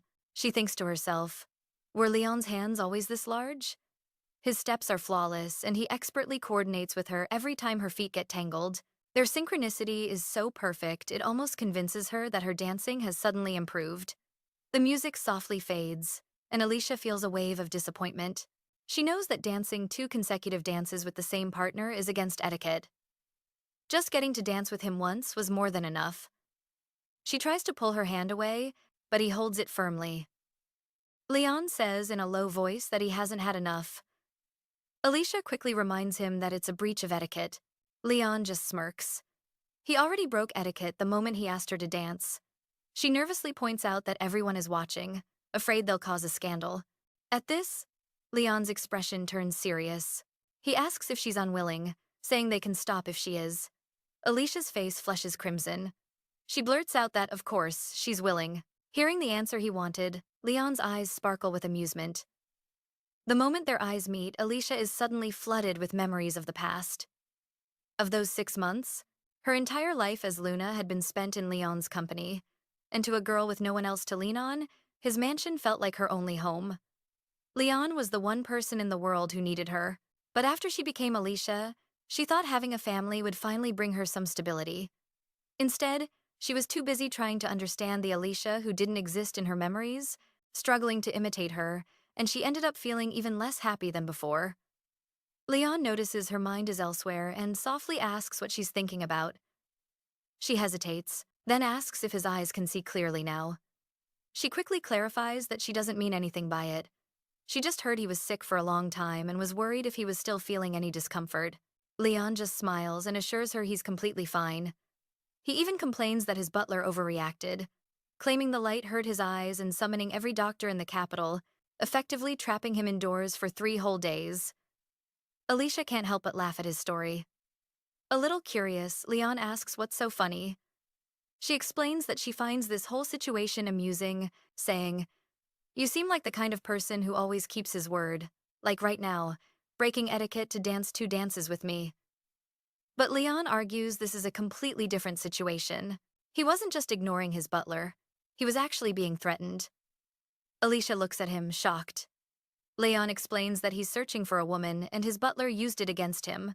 If he didn't behave himself, the butler threatened to tell that woman, and she would definitely worry.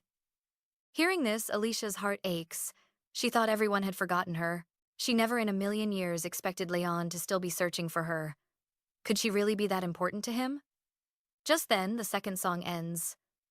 Leon suggests that since they've already come this far, they might as well go all out and cause a real scene. Alicia hastily refuses, telling him she'd much rather keep a low profile. Leon raises an eyebrow, saying she doesn't seem to know herself very well. If she truly preferred a low profile, she should have kicked him to the curb when he invited her for the second dance. Alicia's heart tightens in her chest. She senses that holding his hand is a point of no return. And yet, even knowing that, she can't bring herself to let go. Suddenly, Crown Prince Xavier approaches them, calling out Miss Alicia's name. Alicia panics. Without a second to think, she grabs Leon's hand and makes a run for it, begging him to come with her. After they find a place to hide, Leon can't help but tease her about her bold move. He remarks that he thought being a priestess for so long would have made her more cautious. Alicia wonders how he could possibly know. Leon just smiles and says, "There's no one in the capital who doesn't know about Priestess Alicia." She bitterly corrects him, stating that's the name of someone who's been expelled from the temple. She then asks if he's found the woman he's looking for. Leon nods. Almost. Alicia's heart skips a beat. Has he found Luna? Or is the woman he's looking for not Luna at all? She can't help but ask who would make him search so earnestly.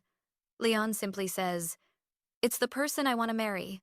Alicia freezes on the spot upon hearing this. She forces herself to offer a congratulations, but her voice trembles uncontrollably.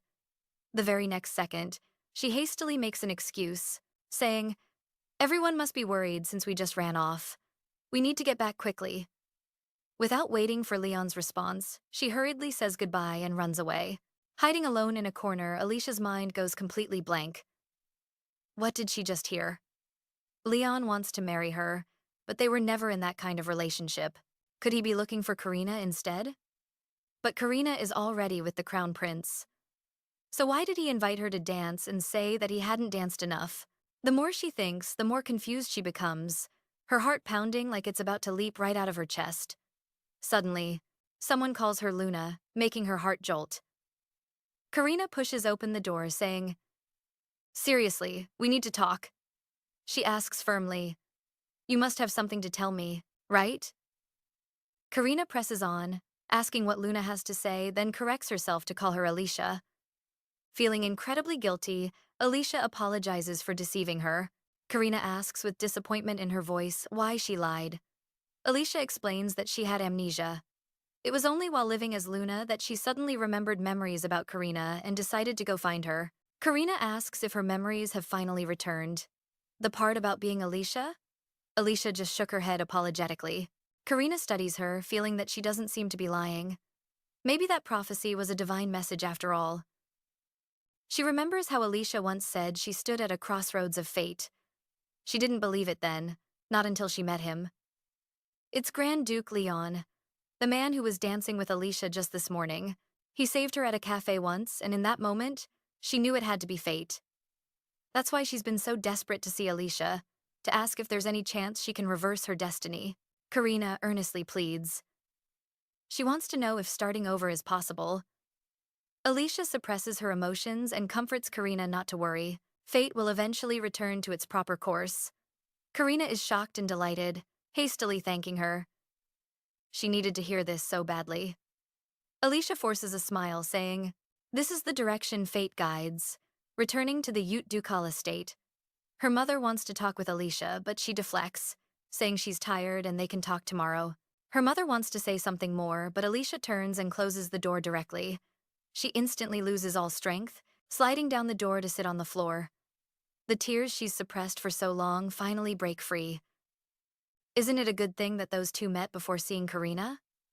She was still wondering if they'd met. Now it seems Leyon is truly looking for Karina. Alicia smiles bitterly. It's the original story after all. What's meant to happen will happen. Will she also fall into Xavier's hands now? When dancing with Leyon, she was so happy seeing him regain his sight. She felt joy, fulfillment, even her heart fluttered. Being able to keep the beautiful memory of their first dance made her especially thrilled, even if this might just be Leyon deliberately provoking Karina to make her jealous. She once fantasized that Leyon might have discovered she's Luna, that he's actually looking for her. Knowing Leyon no longer needs her after regaining his sight, she still can't help but fantasize. She hopes he needs her, to become her reason for living as Luna. Then she mocks herself. After leaving without saying goodbye, she still dares to have such expectations. The next day, her mother asks about yesterday. Alicia is startled. Alicia apologizes. Guilty. She was too nervous yesterday and forgot etiquette. Her mother wants to say more but is interrupted by a servant. The servant reports that Grand Duke Claremont has come to see the young miss. Alicia is shocked to hear this. Leyon sees her and first asks how she's been. Alicia responds coldly that they just saw each other yesterday. What brings him here today? Leyon smiles and says he's here for tea. Alicia retorts stiffly that this isn't a tea room. She can't help but grumble. She cried herself sleepless last night, yet he's in such good spirits. Leyon explains he has something to give her. He hands something over, hoping Alicia will accept it. Alicia freezes. This is chocolate from Caladina Cafe. When leaving the Grand Duke's mansion, she promised Leyon she'd buy some for him. Alicia asks sullenly why he's giving this to her. Leyon says he thought she'd like it, because a certain woman once said she liked this. Alicia says coldly he should give it to that woman. Now isn't the time to be touched. She needs to make him leave quickly. She doesn't want to see him anymore, so she stands, saying she'll go make tea. Leyon quickly says whatever tea she chooses is fine. Hearing this, she glares hard at Leyon. She'll brew strong tea with the kind he hates. Just wait for the consequences. Soon, Alicia brings tea to Leyon. She introduces it as a very popular, healthy black tea and asks him to try it. Leyon stares at the tea before him, stunned. Alicia enthusiastically invites him to taste it. Seeing it's the black tea he dislikes, Leyon is taken aback. He asks in confusion why Alicia is angry. Alicia refuses to admit it, asking defiantly, "Who's angry?" Leyon is certain she's angry. He asks nervously, "Didn't she not dislike dancing yesterday?" Alicia nods in acknowledgement, but that's not the issue at all. Leyon grows more confused, urgently asking if he did something wrong. Alicia thinks resentfully that him coming here is the problem. If he wants tea, he should go drink it at Karina's house. After a moment of silence, she suppresses her anger and says she's not feeling well and will take her leave. Before leaving, she flatly reminds him to be safe on his way back. After returning, Alicia sighs inwardly. She really doesn't want to see him right now. She hasn't even sorted out her thoughts yet, and he rashly came over. Suddenly, she sees her mother approaching alone. Somewhat puzzled, Alicia approaches and asks her mother what the matter is. Her mother asks with concern if Grand Duke Clermont has left. Alicia nods in confirmation. Her mother hesitates, then asks what His Highness, the Grand Duke, talked about with her. She shrugs. Just some things about tea. Her mother murmurs, I see. Seemingly still worried, Alicia hastily insists she didn't break any rules of etiquette. She just left a little early. Her mother reassures her that's not what she's worried about and tells her to go rest in her room. Alicia obediently agrees. Her mother reminds her they'll see each other at dinner, yet Alicia is left totally confused. Why on earth would her mother ask about that? After that, Leon starts visiting the Ute ducal estate all the time. Sometimes he asks Alicia to show him around Ute paradise.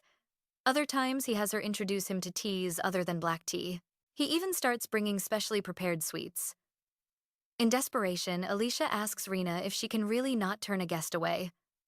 Rena confirms it. And besides, sending away His Highness the Grand Duke would be incredibly difficult. Alicia lets out a soft sigh and tells Rena to leave her for now. Rena respectfully does as she's told. She's completely baffled. Why does Leon keep coming to see her? She desperately needs time to think, but there's just no opportunity.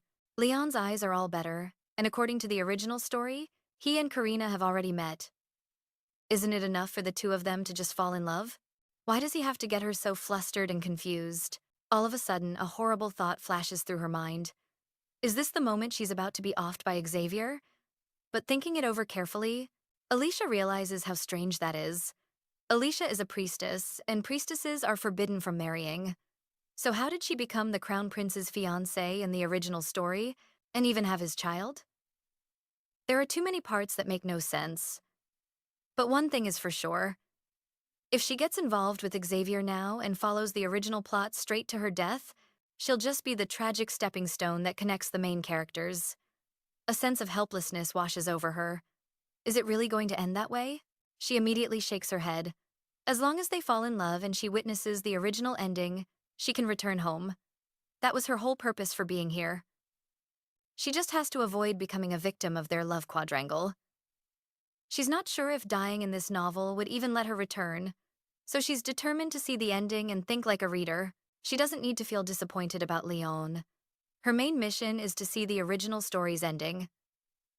Renaya tells Alicia a guest has come to see her. Hearing this, Alicia instinctively assumes it's Leon, but Renaya denies it, saying it's not him. Alicia is a bit surprised.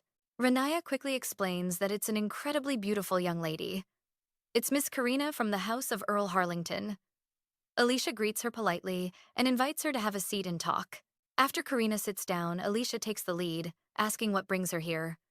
Karina hesitates for a moment, like she's having a hard time saying it. She's heard that Grand Duke Clermont has been visiting the ducal estate every day lately. She wants to ask if Alicia can help her become closer to His Highness, the Grand Duke.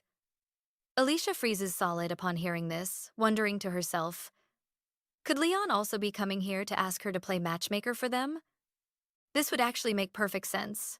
After all, Leon has never been in love. Seeing Alicia's silence, Karina gets nervous. Is this request asking too much? Alicia quickly waves her hand, saying she's happy to help. Karina is instantly over the moon.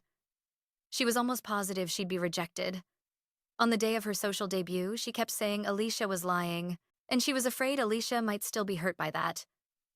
Alicia quickly says it's totally fine, explaining that her amnesia was what caused Karina all that trouble. Karina immediately suggests they let bygones be bygones. Alicia readily agrees. The two exchange names, and the atmosphere becomes way less stiff.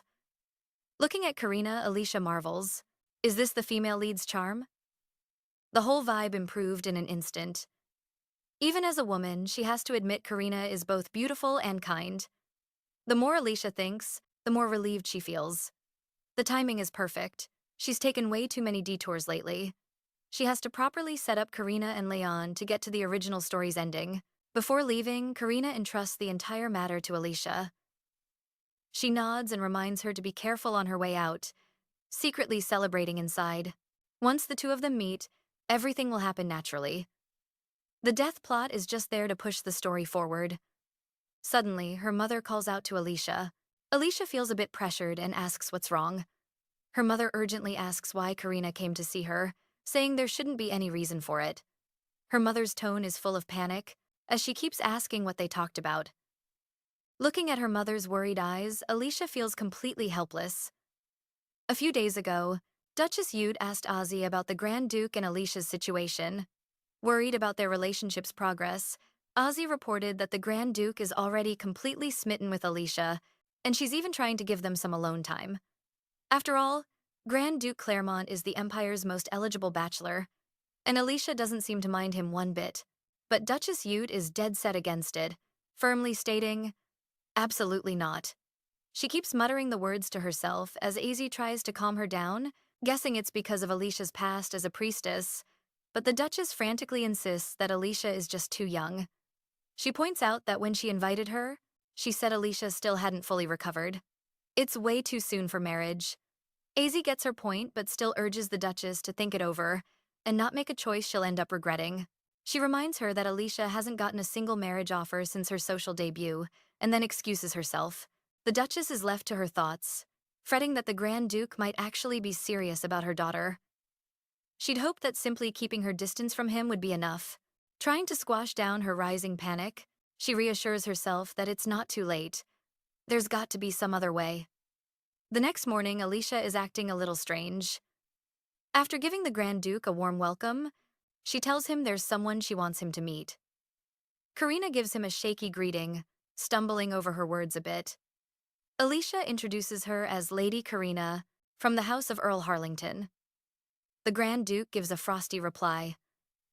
Alicia then fills Karina in on who the Grand Duke is, and once she's done, things get a little awkward. Karina can only manage to sneak a few peeks at Leon.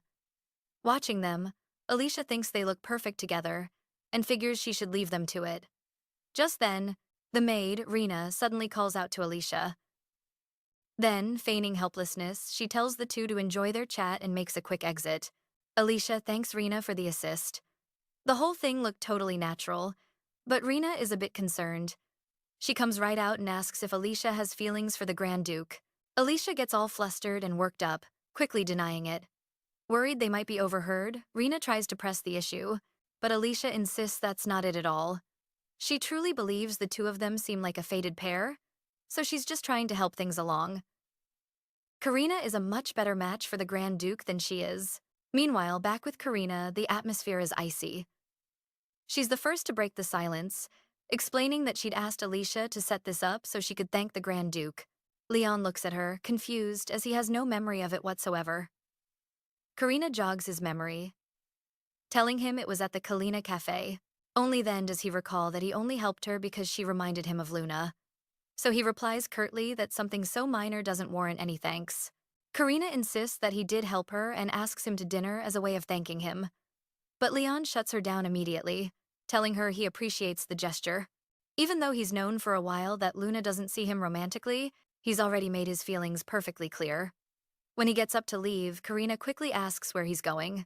Leon just makes up an excuse about his mother needing him and heads for the door. Karina is left completely baffled, wondering why he's being so abrupt, and just stands there, totally stunned. That night, someone points out that Mariella is running late. Another person reminds her that Robin and Esso are waiting by the main gate and warns her to be careful with her wig. Mariella thanks them and heads inside. Reaching the entrance, Mariella gives a respectful bow, saying, "May the prime deities watch over you." The guard asks in a tired voice where she's coming from and what took her so long. Mariella pulls out some gold coins, explaining that she was at a funeral, which is why she's late. The gate of Hadanur swings open, and Mariella slips inside cautiously. She whispers an apology to Robin and Esso for her tardiness. They fill her in, telling her that High Priest Alejandro is attending an all-night prayer service. He won't be out for about 3 hours, and she has to be gone in under 1 hour. Mariella nods, showing she gets it. The trio moves deeper inside until they reach the very heart of the temple. On the altar before them, a glowing book rests in the center. In the next second, its pages start flipping on their own, which is Mariella's cue to speak the passcode. She begins to speak slowly, revealing that she knows the secret of this world. This is the world within a book called Flower of the Blind Beast. Mariella recites the password again, her voice steady. This is the world within a book called Flower of the Blind Beast. The moment the words leave her lips, the book creaks open. Someone gently urges her to hurry up. Mariella whispers back that she knows. She has to find a way to save her daughter. A carriage is waiting for her at the entrance, set to take her straight to the ducal estate. Before she goes, Mariella pauses to thank them, but Robin and Esso just wave her off with guilty expressions. They were no longer any use to her. Mariella gently soothed them, confessing that this was a sin she had to carry all on her own, which quickly sped away. At that exact moment, a figure cloaked in black watched from a distance, murmuring that all her efforts would ultimately be for nothing. Xavier crept closer, praising how gorgeous Alicia looked, especially when she was terrified. He threatened her, saying, "As long as you don't fight back, nothing bad will happen. I mean, right now, it's just the two of us out here." A cold glint of metal flashed. Xavier snarled, asking how she dared to be so defiant. She ran, and kept running until she reached the ship's deck. With her back to the ocean, she knew with chilling certainty that there was no escape. Xavier wasn't fated to die, but her own fate was a terrifying unknown. In a final act of desperation, she threw herself into the sea. She prayed that if she could just escape this awful destiny, she would change everything in her next life. Alicia jolted awake from the nightmare, gasping for air. She tried to calm herself, insisting it was just a dream, but her heart was still pounding with a lingering dread. That suffocating feeling was so deeply unsettling, it felt like she had actually lived through it. She couldn't help but wonder if it wasn't a dream at all, but a memory from the original Alicia. Did the original soul truly make a choice like that? Why did she find her fate so miserable? Just then, Renaya knocked, asking if she could come in. Alicia softly granted her permission. After stepping inside, the maid announced that guests had arrived early. Alicia was a little confused, so Renaya explained awkwardly that 3 guests were all asking to see the young miss. Alicia felt a sudden sense of doom. And sure enough, the visitors were Leyon, Karina, and Xavier. He was already making himself comfortable, remarking that the ducal estate's tea was delicious and that he'd have to come again. Alicia wanted to tell him he was absolutely not welcome, but she forced a polite smile and said it would be an honor. Xavier then tried to make small talk, saying he had come for a chat with Alicia but was surprised to see the Grand Duke. Leon couldn't have cared less and coldly told him to just drink his tea. Alicia was instantly floored by the tension. She wished both of them would just leave. Dealing with Leon and Karina was already a huge headache. Why did Xavier have to crash the party too? Was it really a good idea to have her current love interest meet her ex? She had absolutely no clue what to do. The nightmare had already left her completely frazzled, and she didn't have the energy to deal with all 3 of them at once. She honestly just wanted to faint and get it over with. Renaya rushed to her side, calling her name, and Alicia immediately seized the chance, loudly announcing that her mother was calling for her and that she needed to be excused. Once she was clear, she thanked Renaya, who obediently replied, telling her to just call if she needed anything. Alicia's steps felt incredibly heavy, and the hallway back to her room seemed to stretch on for miles. Maybe it was the lack of sleep, but even walking back to her room felt like it was taking an eternity. Suddenly, Leon appeared, pointing out that for someone in a hurry, she was walking awfully slowly. Alicia jumped, startled, and asked what he was doing here. Leon calmly replied that his mother also had business to attend to. Knowing her flimsy excuse was blown, she awkwardly asked if he was angry with her. She tried pressing the issue, but Leon remained stubbornly silent. She started to panic a little. Was he really mad? Alicia scrambled to change the subject, praising Miss Karina for being so beautiful and kind. She brought up that he was looking for someone to marry, and she had assumed it was Karina. She was just trying to create an opening for them, thinking it would make him happy. But Leon cut her off, clearly saying the name Luna. Luna was the woman he'd been looking for this entire time. He told her he hoped she understood what he was trying to say, and that they should leave it there for now. Alicia's heart started hammering in her chest. She couldn't believe it, repeating in her head, His Highness, the person he wants to marry, is me? Meanwhile, Karina was utterly bewildered. His Highness, the Grand Duke, wants to marry Miss Alicia? So why is Alicia pretending not to be Luna? She murmured to herself. Then, what am I in all of this? Xavier's voice suddenly cut in, stating as a fact, Alicia is Luna. Karina whipped around in a panic, having no idea when he had snuck up behind her. But Xavier's gaze was like ice as he closed the distance, demanding answers. Karina quickly said she didn't know anything and tried to leave, but he grabbed her arm, stressing that even if he were to abandon her, she was forbidden from getting close to Leon. He sneered that if she was trying to get his attention, she was halfway successful. He ordered Karina to wait for his call, and he'd summon her to the palace on another day. Xavier then turned and instructed his attendant to leave, adding that there was one more thing to prepare. The attendant quickly asked for instructions. Instructions. Xavier tells him to find a cage for an animal. He emphasizes the cage doesn't need to be too large. Let the animal roam freely most of the time, but don't make it too ugly.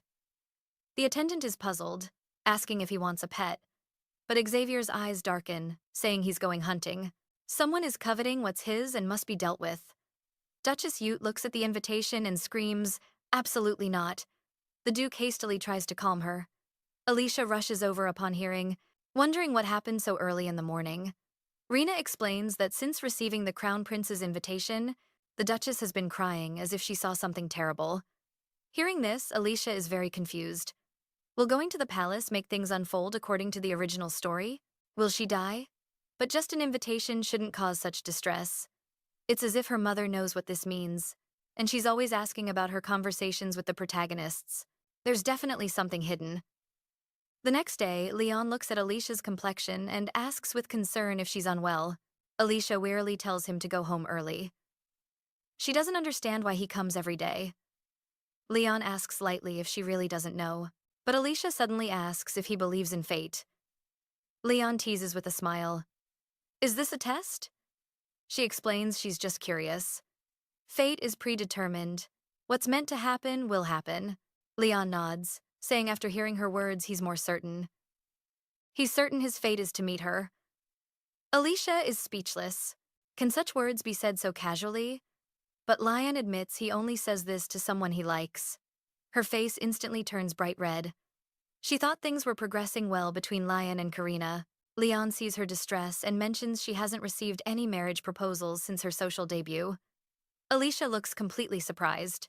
He casually says he happened to find out. Alicia retorts, it's only him.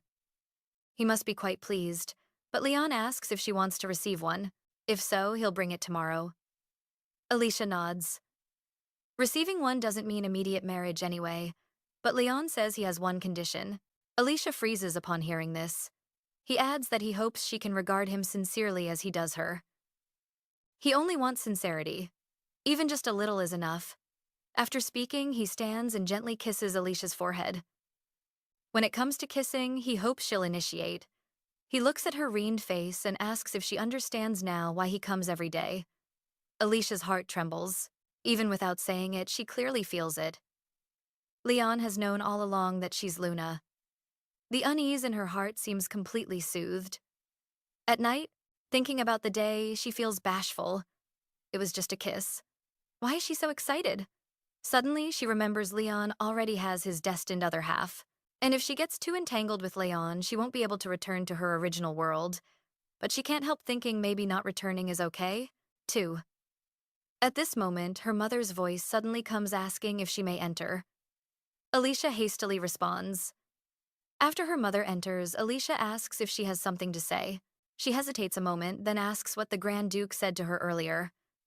Alicia is somewhat embarrassed, saying the Grand Duke wants to send her a marriage proposal letter, and he often comes to see her. Lady Ozzy also says he's a good marriage candidate, but her mother suddenly says urgently, it absolutely cannot be him. Alicia's heart tightens. She asks as if understanding, is it because he's the male lead? Hearing this, her mother instantly panics, stammering to ask if she's recovered her memories. Seeing this, she's certain. Her mother also transmigrated to this world, hasn't she? Alicia affirms that her mother also transmigrated to this world. Her mother is shocked. What does also mean? Alicia states plainly she's also a transmigrator. She tells her mother not to deny it. Otherwise, there's no explaining why she's curious about the protagonist's conversations and won't let her be with Leon. Her original name is W. Yunji. She transmigrated here, but she doesn't know where the original soul went. Her mother finds it hard to accept. Alicia, being called W. Yunji, is simply unthinkable. She states she doesn't want to continue living as Alicia, but won't die according to the original story either. She cannot truly become her daughter. She states that although she won't marry Leon immediately, she still needs to put her first. After a heavy pause, her mother says she gets it. But she warns Alicia that the original story is set in stone. At least in this world. If she goes through with marrying Leon and derails the plot, she risks being devoured by the black flame. This world, she explains, has a self-correcting mechanism that forces the story back to its original course. While this force won't touch the main characters, the supporting cast is a completely different story. Alicia is left reeling, completely terrified and unable to process these horrifying words. Her mother stresses that there's no way she'll just stand by and watch her daughter die like that. She reveals that she transmigrated into this world long ago, even before Alicia was born. After witnessing the novel's ending, she began living as Mariella, eventually meeting Jillian and having a daughter. Her baby girl was supposed to be named Jara, not the ill-fated Alicia from the story, but the high priest delivered a divine prophecy, declaring that the newborn daughter of the Ute Duke had to be named Alicia. It was in that chilling moment that she realized her own child was the very same Alicia destined for a tragic end in the book. Even though they fought against the name, an Imperial decree ultimately forced their hand. Desperate to protect Alicia's life, they felt they had no other choice but to send their young daughter to the relative safety of the temple. Her mother had hoped this would allow her to escape Xavier, but now it seems fate is pushing her right into his path. After hearing all this, Alicia falls into despair, realizing that no matter what she tries, she's fated to die. But her mother grabs her hand, her grip like iron, and promises that she will absolutely not let that happen to her. She insists she has a way to change everything. Meanwhile, at the Grand Duke's estate, Leon calls out in a low voice for Bernard, who's been waiting just outside the door. To come in, Bernard reports that he's conducted a thorough investigation. There are no signs the princess ever used security forces, and the Empress and Crown Prince's private accounts show zero expenditures in the last 4 years. Leon finds this incredibly strange. His mother is anything but frugal, yet she hasn't replied to a single letter asking her to come back to the palace. The last time they were in contact, his mother claimed she'd caught some local illness. If her condition had gotten worse, surely there would have been some news. This prolonged silence is just plain weird. He knows his mother is carefree, so he hadn't thought much of it before, but with his wedding preparations getting underway, he absolutely has to find her. Bernard bows and agrees to the command. Then, his eyes land on a box sitting next to Leon, and he asks curiously what's inside. As he gets a better look, he realizes it's a ring box. Leon just nods. Along with this very ring. Bernard is completely floored. He practically yells, chewing His Highness out for making such a huge decision without consulting anyone. But Leon just tunes him out. As Bernard continues to rant about how unreasonable he's being, Leon impatiently shoos him out of the room. After the door clicks shut, Leon lets out a long sigh of relief. Finally, some peace and quiet. He grumbles to himself about how long-winded Bernard can be. He then picks up the ring box, gently running a thumb over the velvet, hoping with all his heart that Alicia will like it. The very next day, Leon greets Alicia with a warm smile as she arrives, but he immediately notices how pale she looks. He asks with genuine concern if she managed to get any sleep. Then, he takes out something, telling her it's the gift he mentioned yesterday. He solemnly presents the ring box to her and, with a hint of nerves, asks if she'll accept it. But Alicia just shakes her head and whispers an apology, saying she can't accept it. Leon is completely bewildered, quickly reassuring her that it doesn't have to mean getting married right away and engagement would be perfectly fine. But Alicia says with a heavy heart that it seems they just can't be together. It's then that Leon notices her eyes are red from crying, and he urgently asks what's wrong. Alicia just shakes her head. telling him not to visit her anymore, insisting that they simply aren't meant to be. She turns to leave, but Leyon quickly reaches out and grabs her arm. Alicia struggles frantically, pleading with Leyon to let her go. Leon's voice turns serious as he calls her Luna. He tells her he hates liars more than anything, and he can see her eyes are swollen. He demands to know what happened. Whether she's Alicia or Luna, as long as it's her, that's all that matters. Leyon takes her hand, promising he'll never do anything she doesn't want. He tells her that no matter what the problem is, he can fix it for her. Alicia's eyes start to well up with tears again, yet she still insists that they can't be together. Leon's voice is filled with sorrow as he reminds her, "But we had an agreement.